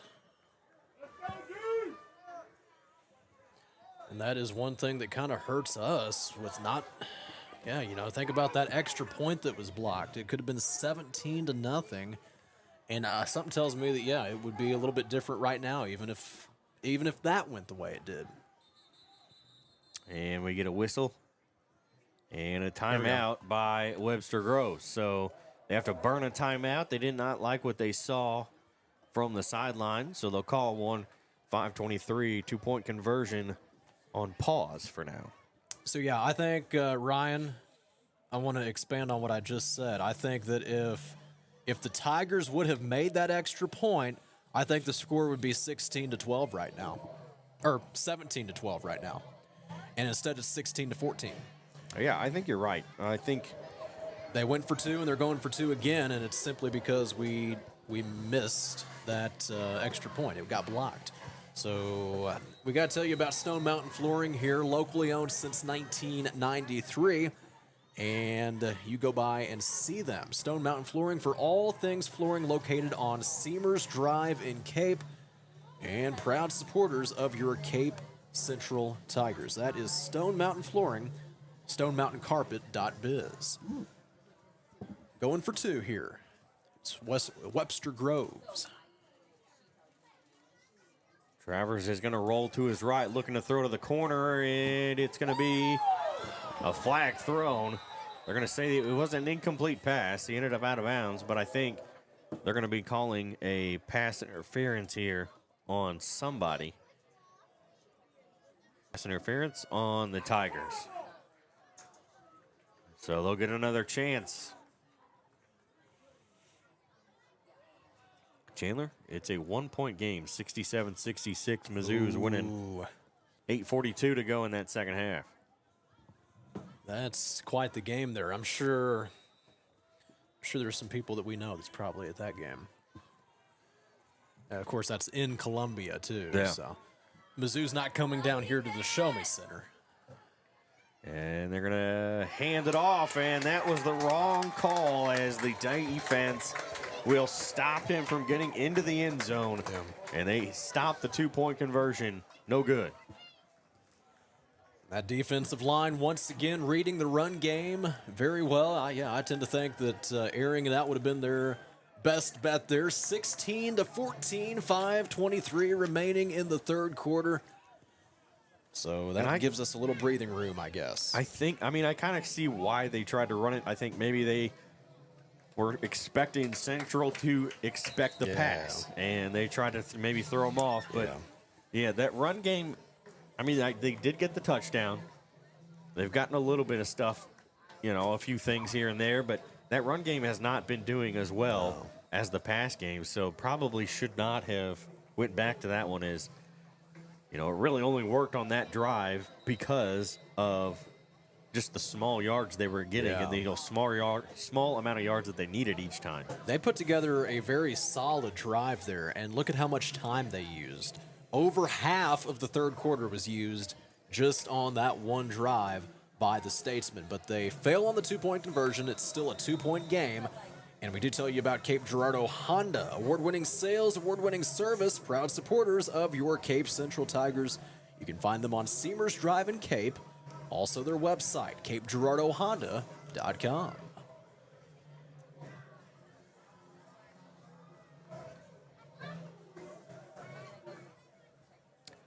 Farmington leading 35-21 here over Fox as the Tigers will pick it up. Spain with the return.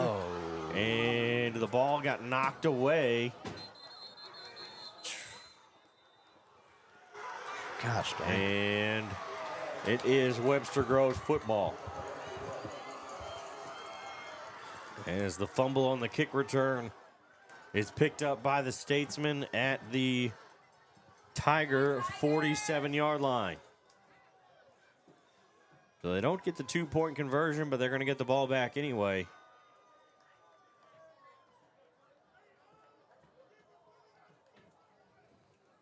So 1st and 10 from the 47-yard line. And I watched that ball just pop right out. Well, we got to hang on to the ball. That's our second fumble of the night. Travers will roll. He's going to tuck it and run. Flag comes in. He got tripped up in the backfield. They brought him down. And they're going to call a holding penalty on the Statesman, so that'll move him back.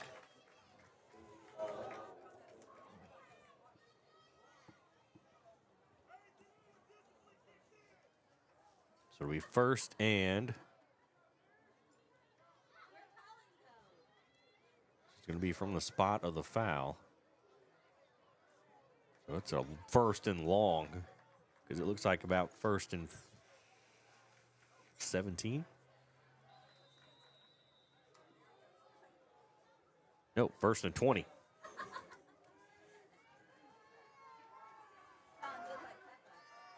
So 2 receivers to the left, 1 to the right. High snap. Travers is going to bring it down, and he's going to get brought down at the 45. They're back in Statesman territory. So it's a gain of 2 on the run.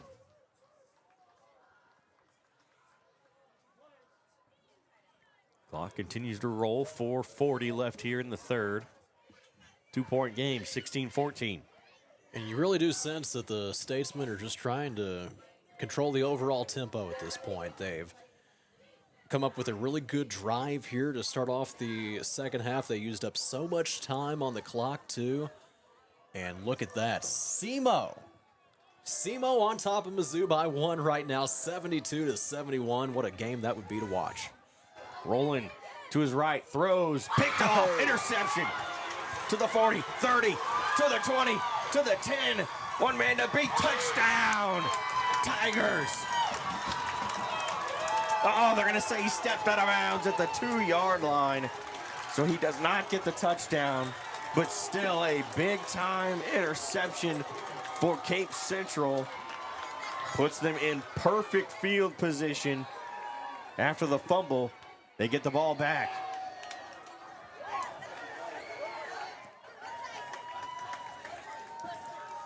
And that will get the crowd back into it right there. So it'll be first and goal from the 3. That is another interception there from none other than D. Williams, his second of the night.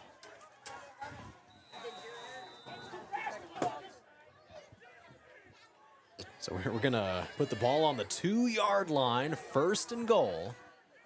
And he was out at the 3, yeah. 3-yard line, okay. He originally was standing at the 2. And Coach Gibbs is going to call a timeout.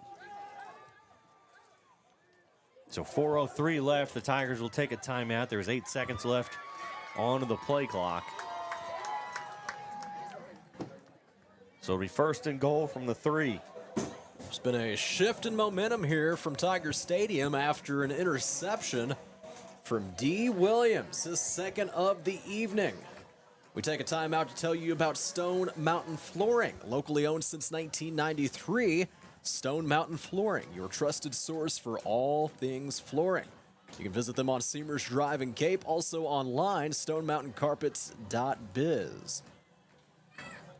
Tigers taking their first time out of the half. It is a 2-point ball game. We are looking to add to that as Cape Central is on top of Webster Groves for your semifinal districts game here from Tiger Stadium. We bring the call to you. Cape Radio 95.7 FM, 1550 AM. You can also follow us on YouTube and listen to us on there, Cape Central Sports. So Boyd's going to get it in the Wildcat, run it up the middle, touchdown. Into the end zone. Make it 22-14 with 4 minutes exactly left on the clock here in the third quarter. And that is Boyd's third touchdown of the night. Boyd responsible for all of our touchdowns so far. We got Charlton with a field goal, and now we got Charlton to come out and kick an extra point for us. And it's up. And it's good. So 23-14. Tigers lead it. 4 minutes to go here in the third quarter. A little bit more of a comfortable lead here. Momentum has shifted back to our side, luckily. I think some fans getting a little bit nervous up here in the stands after we had that fumble on the kick return. Got to hang on to that ball. 4 minutes exactly here remaining in the third quarter. Up 23-14. And we do want to tell you about MRV Banks. MRV Banks, go to for all things banking and proud supporters of Cape Central football. Visit them, MRV Banks, today. Mount Auburn Drive in Cape. Also online, their website is mrvbanks.com. We got some games that we're following here. Fox and Farmington, and also Jackson and Oakville. Jackson is up big there. And then we were talking about SEMO basketball. And currently right now we have Mizzou. Mizzou is up 73-72. 6 minutes to go in that game. So there might be an upset brewing. We'll just have to see. What a game that is, coming down to the wire.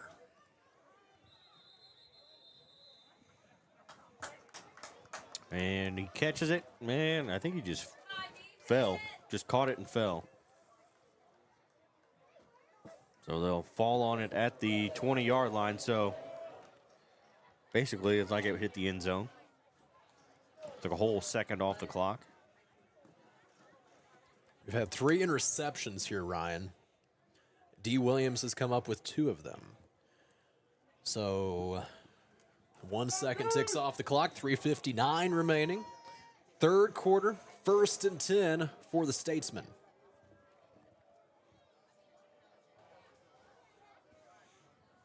So receiver on each side as he steps back to pass. Travers throws, and that is too low and too short. It'll be second down.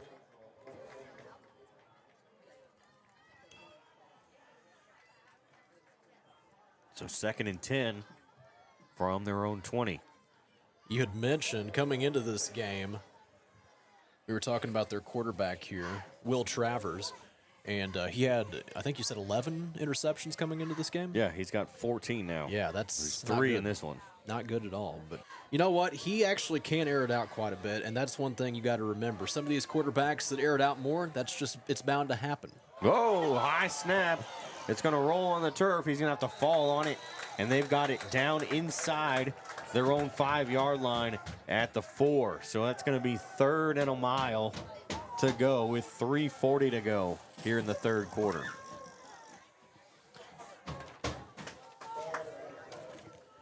But yeah, you look at Travers with his now 14 interceptions. Compare that to somebody like Aiden McGuire with just 5. But you got to remember, McGuire does not air it out as much as some of these quarterbacks like to do. Big time loss there. 3rd and 26 for the Statesmen. And they're just going to hand it off and try to gain a couple yards and get a chunk out of this. He's going to get to the 10. So he'll gain 6 out of that. It'll make it 4th and 20. And they're going to have to hope for a very good punt here. Not only a good punt, but also hopefully a Statesman bounce and get it to go back further towards that end zone. Because otherwise, this is going to be another good starting field position for the Tigers. Yes. Got to give some credit on that last play, too. Logan Margetta from the defense coming up with a big hit there. Gonna punch it from the end zone. Line drive. It'll get caught at about the 41. Here he comes. Clemens to the 30, to the 20, to the 10. Using a man to block his way. He gets to the 5 and a touchdown for Brayon Clemens as he takes the kickoff return back to the end zone.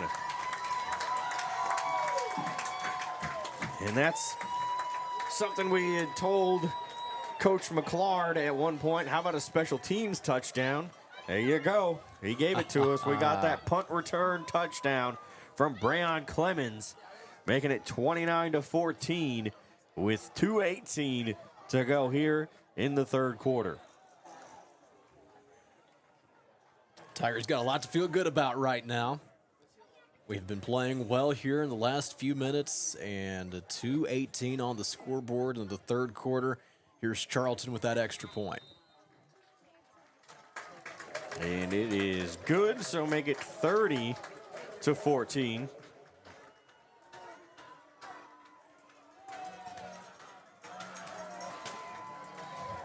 .218 left in the third. And if the scores hold here, it'll be the Tigers and the Farmington Knights in the district championship, as Farmington leading big 42-21 over the Fox Warriors. Well, we've been talking about it, Ryan. SEMO, they're back on top of Mizzou, 76-75. 4:45 remaining in that game, or at least that's our latest update. So, wow, that is pretty crazy right there. SEMO Redhawks, their first game, they took on St. Louis Billikens, and they lost that game pretty bad. 92-67 was the final. So think about that. They lose that game 92-67. Wouldn't it be something to come back and beat Mizzou tonight? Wow, that would be quite the statement. Awesome. Tigers setting up to kick this one off after a touchdown. Brayon Clemens. There's a punt return from him. 30-14 is your score from Cape Central Tigers Stadium. Ball has fallen off the tee. We'll kick it anyway. And they'll just squib that one. They'll pick it up at the 30-yard line.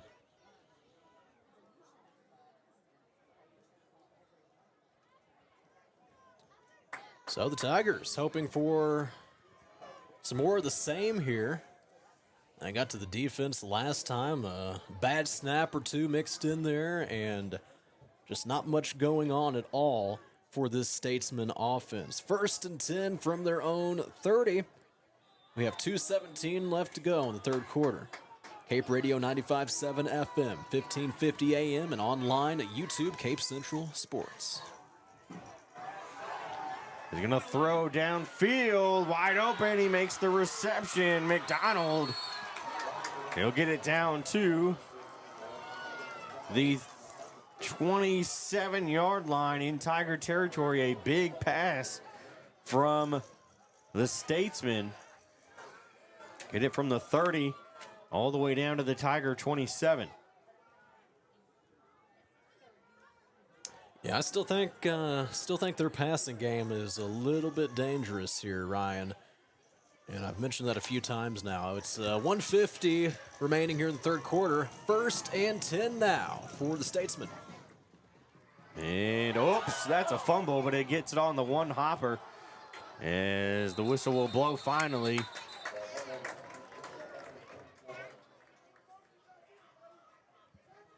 As Travers got hit as he went for the pitch, and it just popped right out of his hands backwards in the backfield. And thankfully for the Statesmen, they only lose a yard, make it 2nd and 11.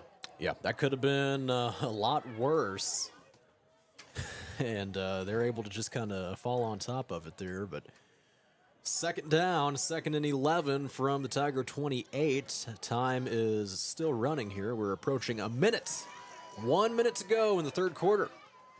Tigers up over the Statesmen, 30-14. And the throw is going to be incomplete, just a little too high. And I don't know if it was off the fingertips of one of the Tiger defenders or off of the fingertips of his intended target there, McDonald. Either way, it's incomplete. Bring up 3rd down. So, yeah, and you look at Will Travers. He was hit as he threw that ball. So 3rd and long, 3rd and 11 to be exact. From the 28-yard line, 50 seconds left to go here in the third quarter. Both teams have 2 timeouts remaining.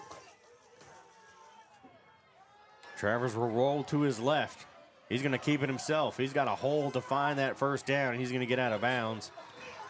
Inside the 20 at the 26-yard line. He had all day and a wide open lane straight to that 1st down marker. Yeah, teams will take advantage when you give them that kind of field to work with.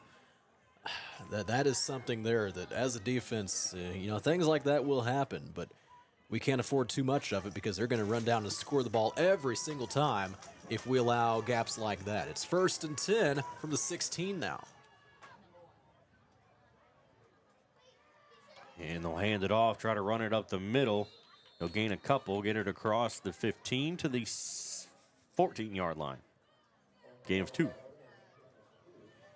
Tigers defense going with a few substitutions out there as they will bring in Traquan Hunt. R.J. Gafford will come back onto the sideline for this 2nd down. We may see one more play. Technically, they don't have to run one more play. They don't have to. They don't want to. They're acting like they want to. Yeah, they're going to.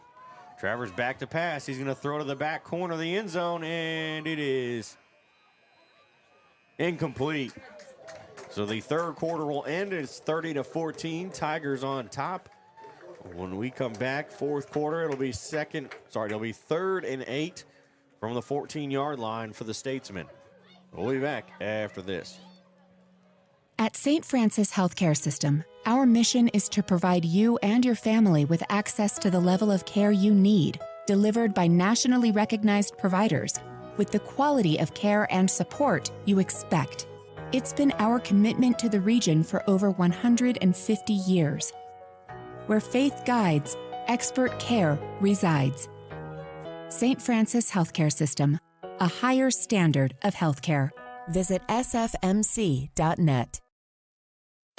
Banterra Bank is proud to support the Cape Central Tigers and our local communities. I'm Phil Moore, Banterra Market Executive for Southeast Missouri, and we want to be your banking partner. We make banking easy with digital banking, plus exceptional service from our friendly team members at our branch on North Kings Highway. Whether you need a bank for yourself, your family, or your business, Banterra is a team to strongly consider. Stop by and see us. Banterra Bank, member FDIC. This is Cape Central Tigers football on Cape Radio 95.7 FM News Talk. Back here at Cape Central High School, I'm Ryan Winkler alongside Chandler Jansen. Start of the 4th quarter, Tigers lead 30-14. And the Statesmen have 3rd and 8 on their own, on the Tiger 14-yard line. As Travers will line up 2 receivers to the right, 1 to the left. He's going to take the snap, roll to his right. Looking, he'll throw, and it is going to be complete, but short of the 1st down. It'll be 4th down. Yeah, they like to run those quick plays, but the receivers, they'll stop and come back towards Travers. And he's able to get a quick pass up and make the quick completion. Now, of course, we're going to go for it here. 4th down. Not a lot of time left. It's the 4th quarter. Down by quite a bit, 16 points to be exact. So, yeah, technically it's still a 2-possession game. But there's a whistle. Yeah, Webster Groves will take another timeout. So that hurts a little bit there if you're Webster Groves, because you've already now burned 2 timeouts. And you've burned a second one, not even a full minute into the 4th quarter. That is, yeah. 4th and 1 situation. I don't know what I think about that either. 4th and 1. So keep in mind, yeah, with it being a 16-point game, it is still technically a 2-possession game. And they've gone for 2 twice already in this game, and they have gotten 1 of those attempts. So 1 for 2 on 2-point conversion attempts. We're going to have a 4th down attempt here right after this timeout, which is brought to you by Stone Mountain Flooring. Locally owned since 1993, Stone Mountain Flooring, your trusted source for all things flooring. You can find them on Seamers Drive in Cape, also their website. Check them out, stonemountaincarpets.biz. 4th and 1 here for the Statesmen. Ball on the 7. They're in the red zone, and they're looking to score. They're going to try to get this 1 yard on a quick run play right up the left side, and they do get the 1st down as they get to the 3-yard line. So it'll be a gain of 4. with 11:07 to go.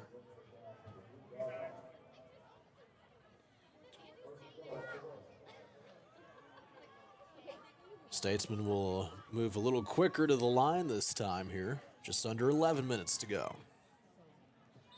And we get a whistle flag, and I believe it's going to be on Webster Groves. And it is a false start on the Statesman.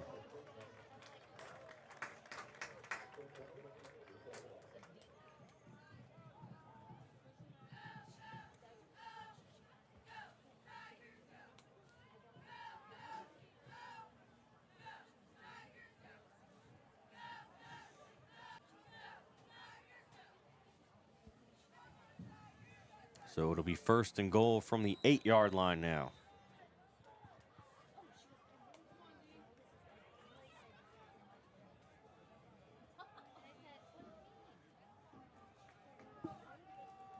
They're going to try to run that play again, and he'll get to about the 5, it looks like. So just a gain of 3. Bring up 2nd down, 2nd and goal.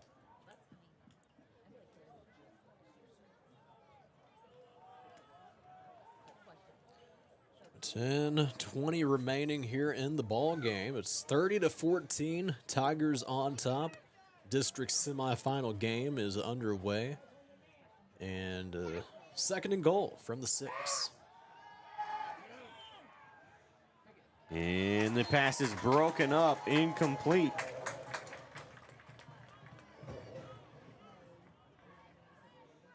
So now it's going to be 3rd and goal.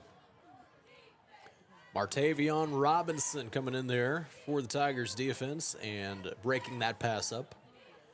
It is 3rd and goal. The Statesmen like to take some time off the clock, but when they find themselves trailing like this, they're just trying to get back in the game now. It is 30-14 here, 10:05 remaining. 3rd and goal from the 6. Travers has to call for it quickly to avoid the delay of game throw, and it's going to be incomplete. Almost intercepted. That one came in quickly as he turned around. It was right there in his hands, but he only had maybe a fraction of a second to make the interception. So it'll fall incomplete.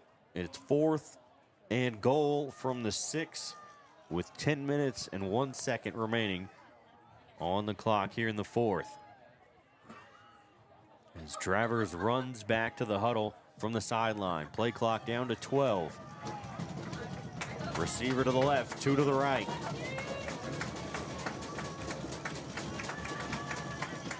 Travers, quick dump pass, incomplete. And that will be a turnover on downs as the Tigers defense holds on with 9:56 here.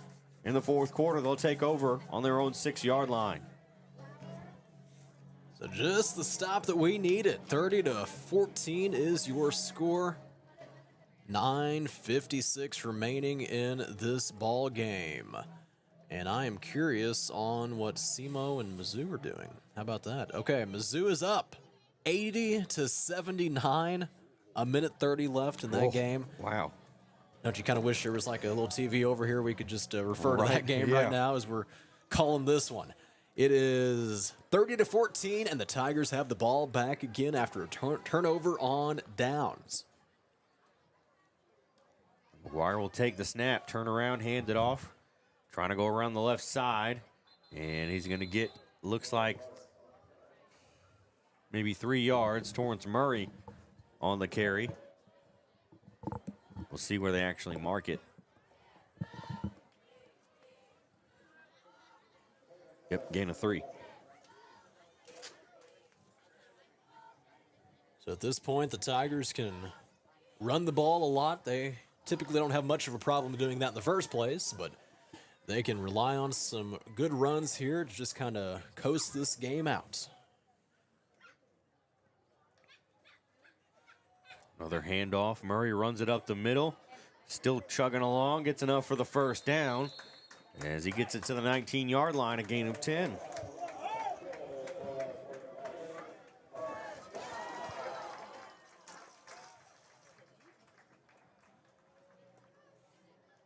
So 1st and 10.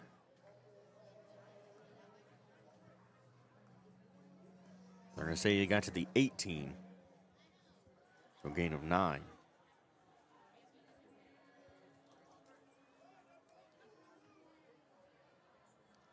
Two receivers to the right, one to the left. McGuire takes the snap, hands it off. Murray runs it to the left side, then starts to cut back to the middle. He'll gain, looks like 5.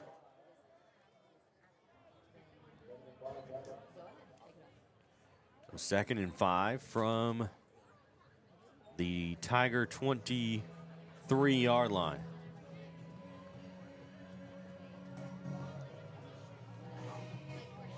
I'm not a fan of this song.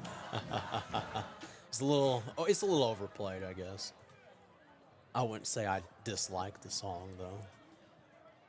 Just one that you sort of get tired of hearing. Yeah. He'll hand it off again. Murray finds a big hole and just chugs his way up the middle. And I think he's going to be just shy of the 1st down marker by a yard. So a gain of 4 is 3rd and 1. 58 yards. I've got 58 yards on the ground for Murray. 78 for Keyshawn Boyd. 3 touchdowns for Boyd.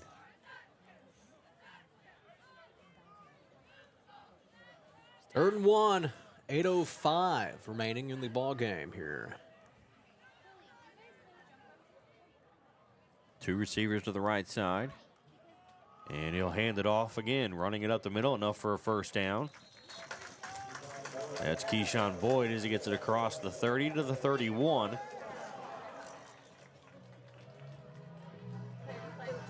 Looks like a gain of 4 there.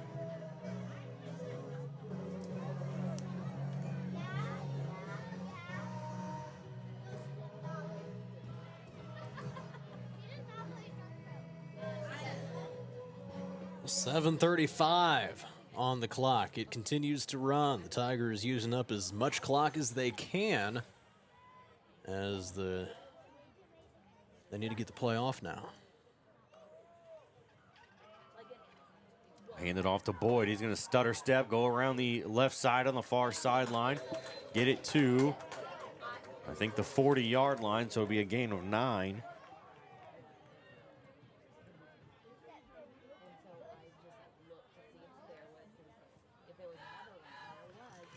Farmington leads 49-21 over Fox. I haven't had any more updates, so I'm guessing Jackson still leads 42-0. Northwest now leads over Seckman 14-7 in the 4th quarter. So Jackson wins. They'll play, looks like Northwest at this point right now. Deep pass, and it's going to be off target and incomplete. So they put Robinson in the game. Pass intended for him, and it's just not really on target at all. So 7:09 left to go. It's a 3rd down, 3rd and 1 for the Tigers. We need to at least get the ball 1 more yard to extend this drive and prevent them from having to punt the ball back. That's what we need at this point. It's 16-point lead here. Tigers on top of the Statesmen.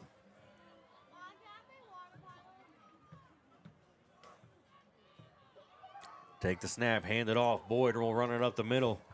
And going by the referees, they got the yard and more. It looks like a gain of 3.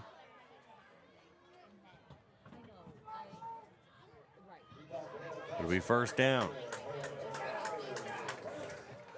Get it to the 43-yard line.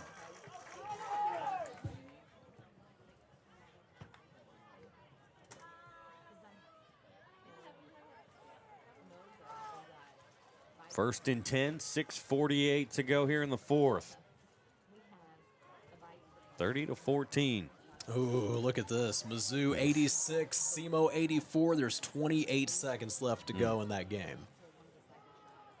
Running it up the middle, Keyshawn Boyd gets it across the 45 to the 47-yard line, gain of 4. I've got him down for 98 yards.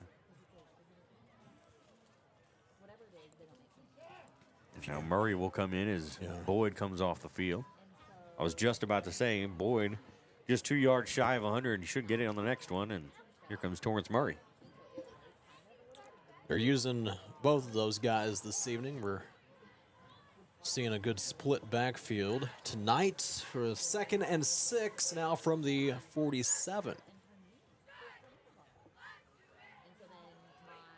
And running around the right side as Murray almost trips, but he rights himself with his hand, keeps himself upright, gets across the 50 to the 45 and down to the 44-yard line. A big gain there of 13 for Torrance Murray.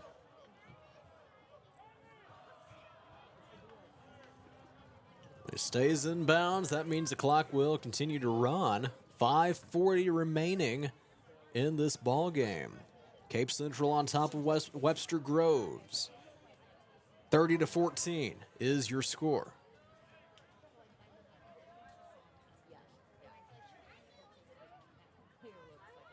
Two receivers over to the left side. McGuire takes the snap, hands it off. Murray runs into a defender, bounces off of him. Still will get to the 41-yard line, gain of 3.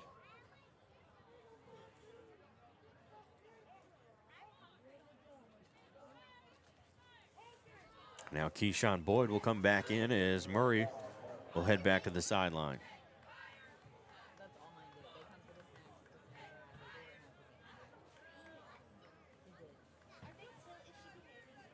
Second and 7 from the 41. Tigers have the ball.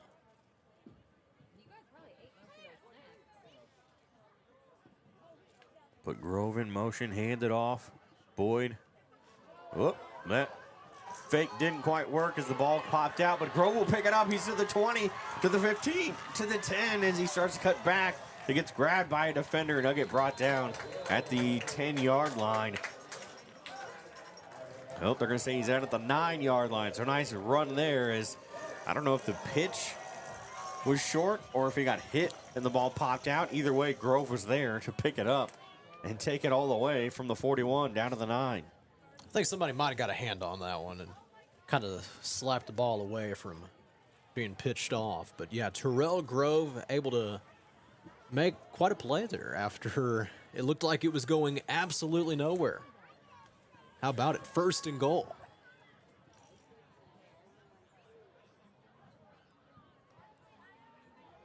Ball is on the turf. McGuire will pick it up. Bad snap. I don't know if it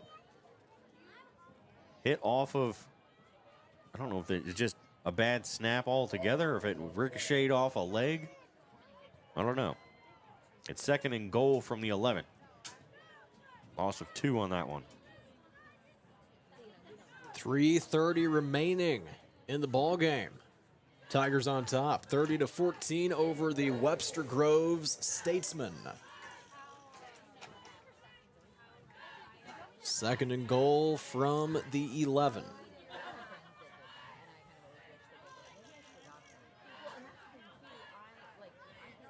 McGuire will hand it off. Boyd will run around the left side, then cut back to the middle. He gets through, finds a hole, touchdown. Make it 36-14 as Keyshawn Boyd gets himself another touchdown, 11 yards. That's his 4th touchdown of the night.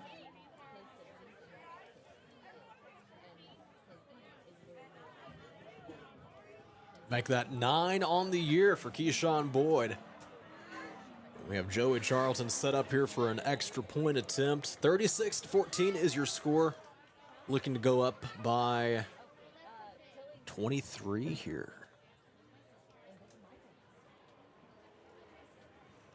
As the kick is up, and it is good. Make it 37-14, 3:05 to go here in the 4th quarter as the Tigers really turn it on here in this 2nd half.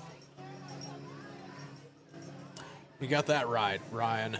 37-14 to score now. And starting to feel like this game is just about over. It's been a good one, though. So while we wait for the kickoff here, let's go ahead Tell you about Cape Girardeau Honda, home of the lifetime warranty and the car washes for life, and proud supporters of your Cape Central Tigers. You can find them online, CapeGirardeauHonda.com. What's the latest with any of our scores here around the Heartland? Still 49 to 21. Farmington leading in the fourth. Actually, nothing different. Still Jackson winning, Farmington winning, and Northwest winning right now. As the kickoff will be, they'll try to bring it out. They'll get across the 15, and he's going to be short from the 20. As they'll get it to the 17-yard line.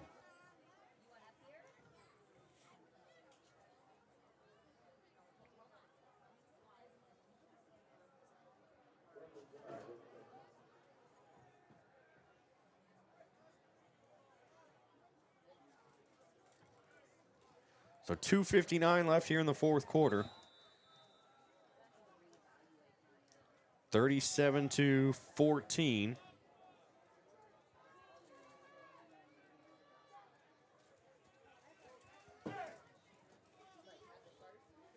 As they will not hand it off. Ball's loose. It came out. Touchdown. A fumble recovery for a touchdown for the Tigers.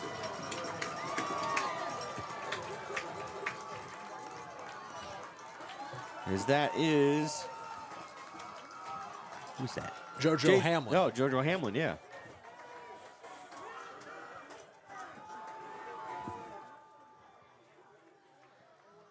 So 43-14 fumble recovery that ends up in a touchdown for the Tigers.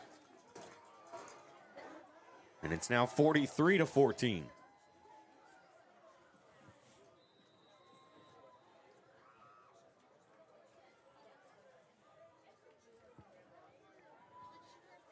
So looking to go up by 30 points here, it's Joey Charlton with a PAT. And it's good. Make it 44-14 with 2:52 to go here in the fourth quarter. So once again, like we said after the last one, Tigers turning it on here in the second half. Let's go ahead and tell you about Cape Girardeau CTC, the Cape Career and Technology Center. Their vision is to provide an environment for students to make career connections and advancements through education and training. Find them online at capectc.com. And Cape CTC right down the road from where we are calling this football game. I think we could almost see them if there wasn't a press box in the way. It's 2:52 left to go in the ball game. 44-14 is your score. Tigers pulling away with this one. And they're going to come up to win this one here. Semi-final district play from Cape Central Tiger Football Stadium this evening. Here's Joey Charlton to kick it off. And another short kick. I put that in quotations because they got it inside the 5-yard line, just not into the end zone, as the Statesmen bring it out to the 20-yard line. So same result as if he would have kicked it into the end zone.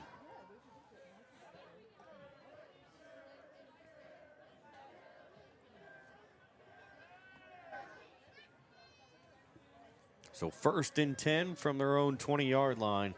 2:47 left here in this fourth quarter.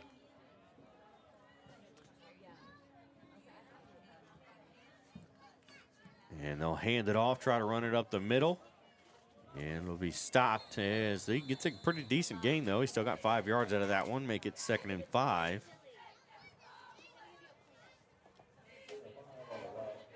The clock will continue to roll.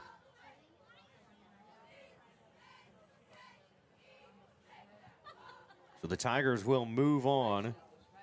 They'll take on Farmington. And that one's going to be on the road at Farmington. Might be a tough one. It'll be interesting to see. It'll be a whole different Central team, too. The throw across the middle is knocked out of the air by Breon Clemens. As there was double coverage there on his intended target. So not a, that's Jonas Fagan, not a smart throw,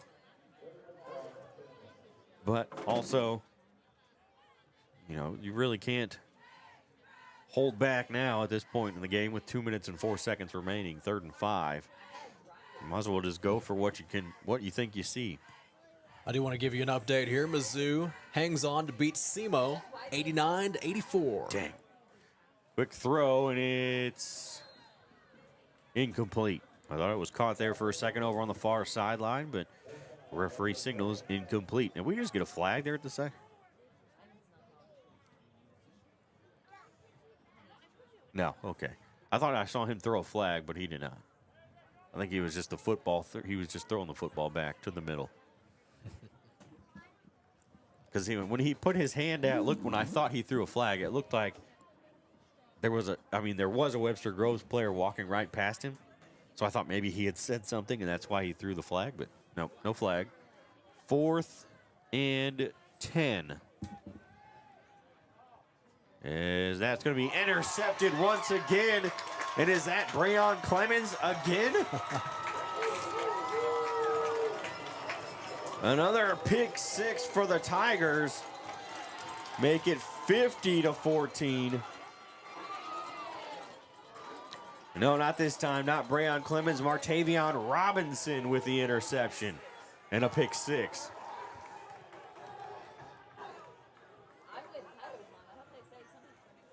So 1:49 and the Tigers get another touchdown anyway. Didn't think that was going to be possible. Yeah, you probably didn't think there'd be a running clock in this game, did you? Not at all. But we're getting ready to see it happen. Not at this. No. At halftime, if you had told me we'd get a running clock, I never would have believed you. As the extra point is no good. I don't know if you would have believed me if I would have told you that going into the 4th quarter. Yeah, that's true too, yeah. Going into that 4th quarter, I wouldn't have believed you. So 50-14. As the Tigers take that 35-plus point lead up by 36 with 1:49.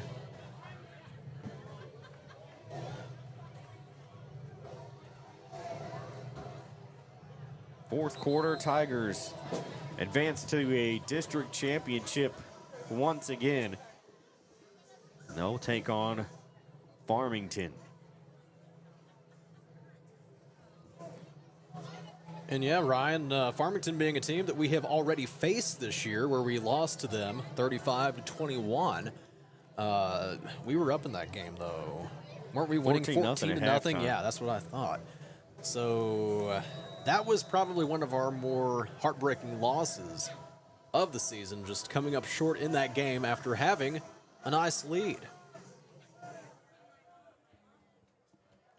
Kick will be caught at about the 4-yard line, bringing it out, avoiding one tackler, but not the next two, as he'll get marked at the 16-yard line.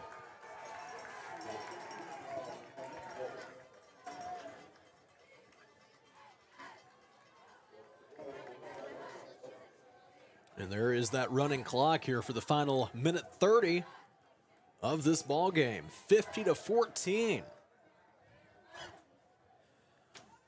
Ryan, I think I told you, 41-17 or something would be my final score prediction. Well, I didn't do too bad then.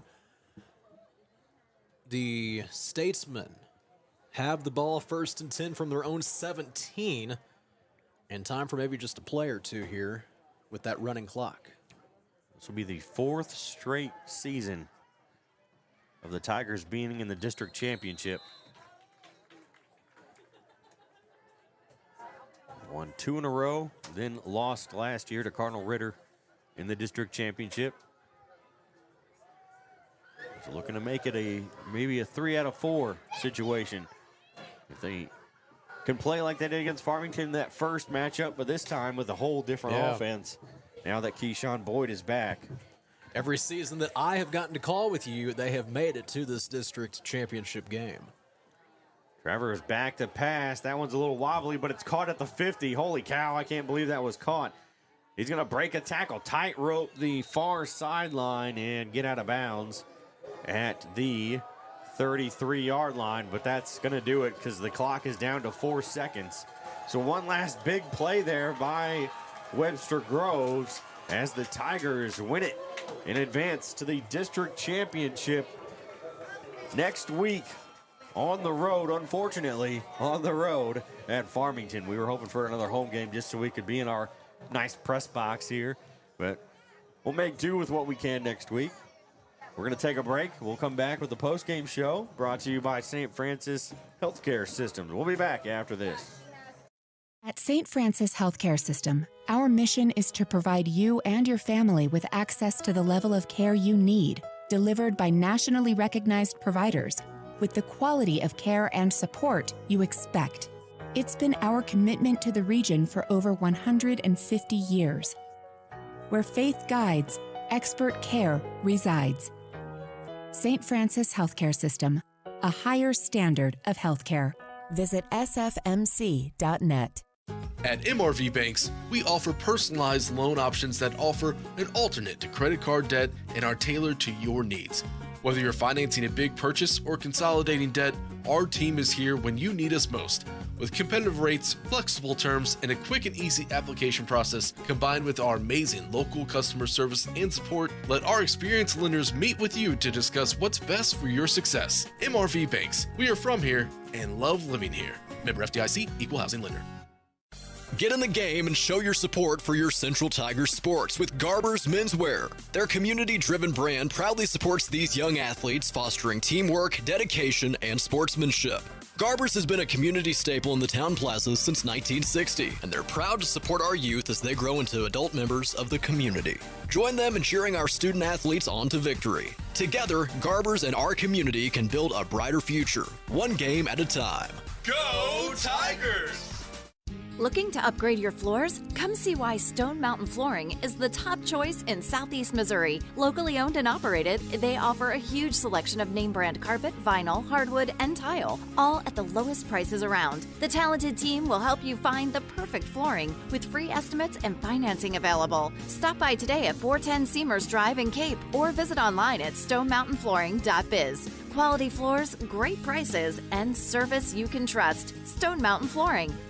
Is your life stuck in a rut? Or maybe you just need to schedule time with friends. At the Cape Girardeau Career and Technology Center, we offer short-term personal enrichment classes, such as motorcycle safety, photography, sewing, painting, ballroom dancing, and more. Visit our website at capectc.com for a full listing of classes we offer. Your Career and Technology Center, Cape Girardeau CTC. The CTC is a proud supporter of Cape Central High School. Go Tigers! This is Chris Brown, General Manager at Cape Girardeau Honda. We're proud to support our Cape Central Tiger athletes and this community we call home. Right now, we have our largest inventory of new Hondas ever, plus a great selection of Honda-certified pre-owned vehicles. And when you buy with us, you'll drive with confidence thanks to our lifetime warranty and car washes for life at no extra cost. Cape Girardeau Honda, award-winning sales, award-winning service, and proud supporters of our hometown teams. That's the Cape Girardeau way. Come see us today and let's get you in the Honda you've been waiting for. Cape Girardeau Honda in Cape. DollarSavingDeals.com is the Heartland Savings Superstore. Save up to half price on certificates to local businesses at DollarSavingDeals.com. In Southeast Missouri, check out the deals from Discovery Playhouse Cape Girardeau, Rock and Roll Drive-In Chaffee, Momo's Favorite Treats Cape Girardeau, and Tropical Island Pets Cape Girardeau. If you're in Cape, Sykeston, Jackson, Paducah, Chester, Carbondale, Mount Vernon, Marion, or anywhere in between, get to DollarSavingDeals.com or look for us on the Big Deals app. Banterra Bank is proud to support the Cape Central Tigers and our local communities. I'm Phil Moore, Banterra Market Executive for Southeast Missouri, and we want to be your banking partner. We make banking easy with digital banking, plus exceptional service from our friendly team members at our branch on North Kings Highway. Whether you need a bank for yourself, your family, or your business, Banterra is a team to strongly consider. Stop by and see us. Banterra Bank, member FDIC. This is Cape Central Tigers football on Cape Radio 95.7 FM News Talk. Back here at Cape Central High School, I'm Ryan Winkler alongside Chandler Jansen. The Tigers win 50-14 over Webster Groves, scoring 2 touchdowns there at the end where we thought the game was pretty much over. And they got a touchdown on a fumble recovery and then a pick six and made it 50-14 for the Tigers to pick up a win to move into the district championship for the 4th year in a row.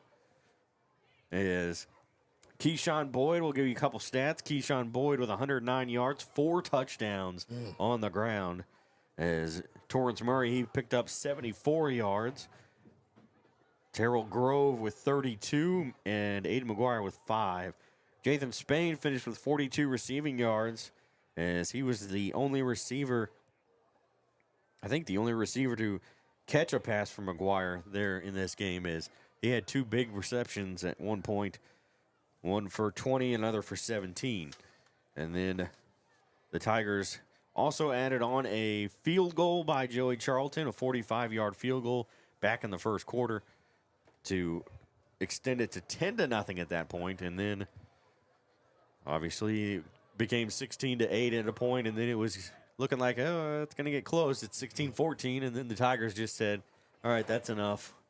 Time to take away that little carrot in front of the, you hold that little toy in front of the cat sometimes, or a carrot in front of a donkey to get it to move. They just said, all right, that's enough. And they pulled away and end up taking this one by a big margin, 50-14. Yeah. 34 straight unanswered points from the Cape Central Tigers this evening.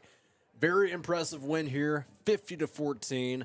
And you mentioned it, Ryan, Keyshawn Boyd with 4 touchdowns on the night.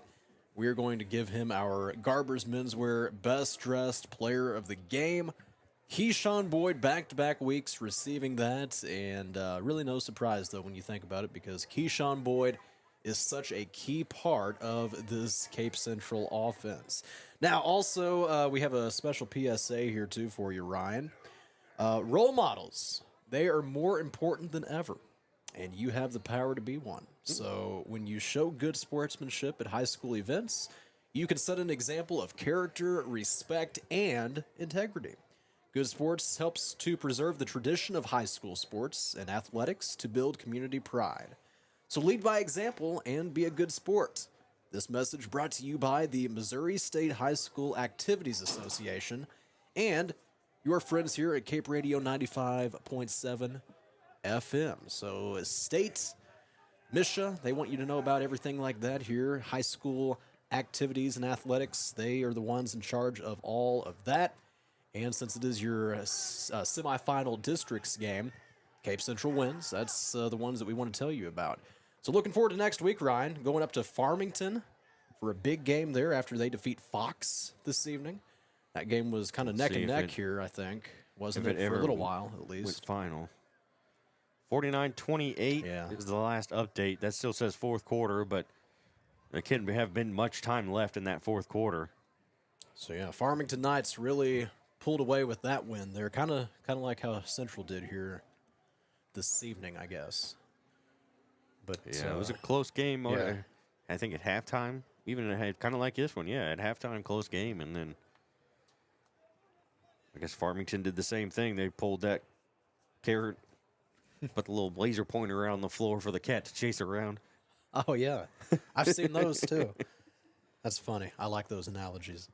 So, Garber's Menswear Best Dressed Player of the Game goes to Keyshawn Boyd this evening. And Garber's Menswear, you know, they're located at the Town Plaza here in Cape. So you go by and see them. From weddings to prom, anything in between. Garber's Menswear, they have you covered. So when you're ready to step it up in style, you can go to the experts, Garber's Menswear, Town Plaza in Cape, also their website, garbersmenswear.com. So we are looking forward next week here for the district final game. Looking to win that one, a fourth straight appearance in that game too. Ever since I started calling the Central games with you, Ryan, it seems like we go to that game every single year. You can just about count on it, especially now that we're all healthy and ready to go here in postseason. I think that's a big part of it right there. Yeah, that's the biggest thing is that health of the Tigers. Showing it tonight, showed it last week, but really showed it tonight, coming out in that second half and basically just pouring it on. Like Chandler said, 34 straight points unanswered for the Tigers. So that'll do it for us here this evening. For Anthony back at the station, for Chandler, am I right? I'm Ryan Winkler. We'll see you next week on the road at Farmington for the district championship. Don't forget to tune in. We'll see you next week. You've been listening to Cape Central Tigers football on Cape Radio 95.7 FM News Talk. Blue 42 said, This presentation of Cape Central Tigers football has been brought to you by MRV Banks, Cape Career and Technology Center, Cape Girardeau Honda, Garber's Menswear, Stone Mountain Flooring, Banterra Bank, St. Francis Healthcare System, and DollarSavingDeals.com. Join us next time for more Cape Central Tigers football on Cape Radio 95.7 FM News Talk.